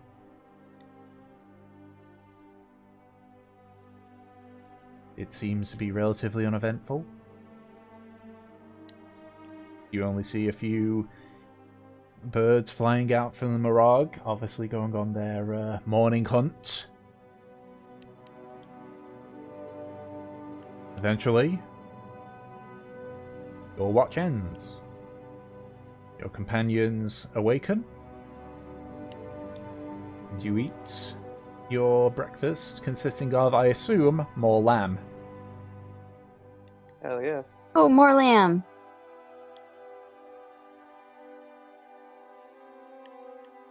Eventually you finish your meals and look towards the Murrag.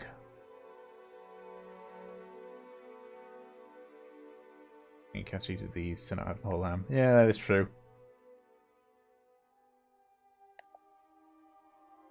You all mentally prepare yourselves.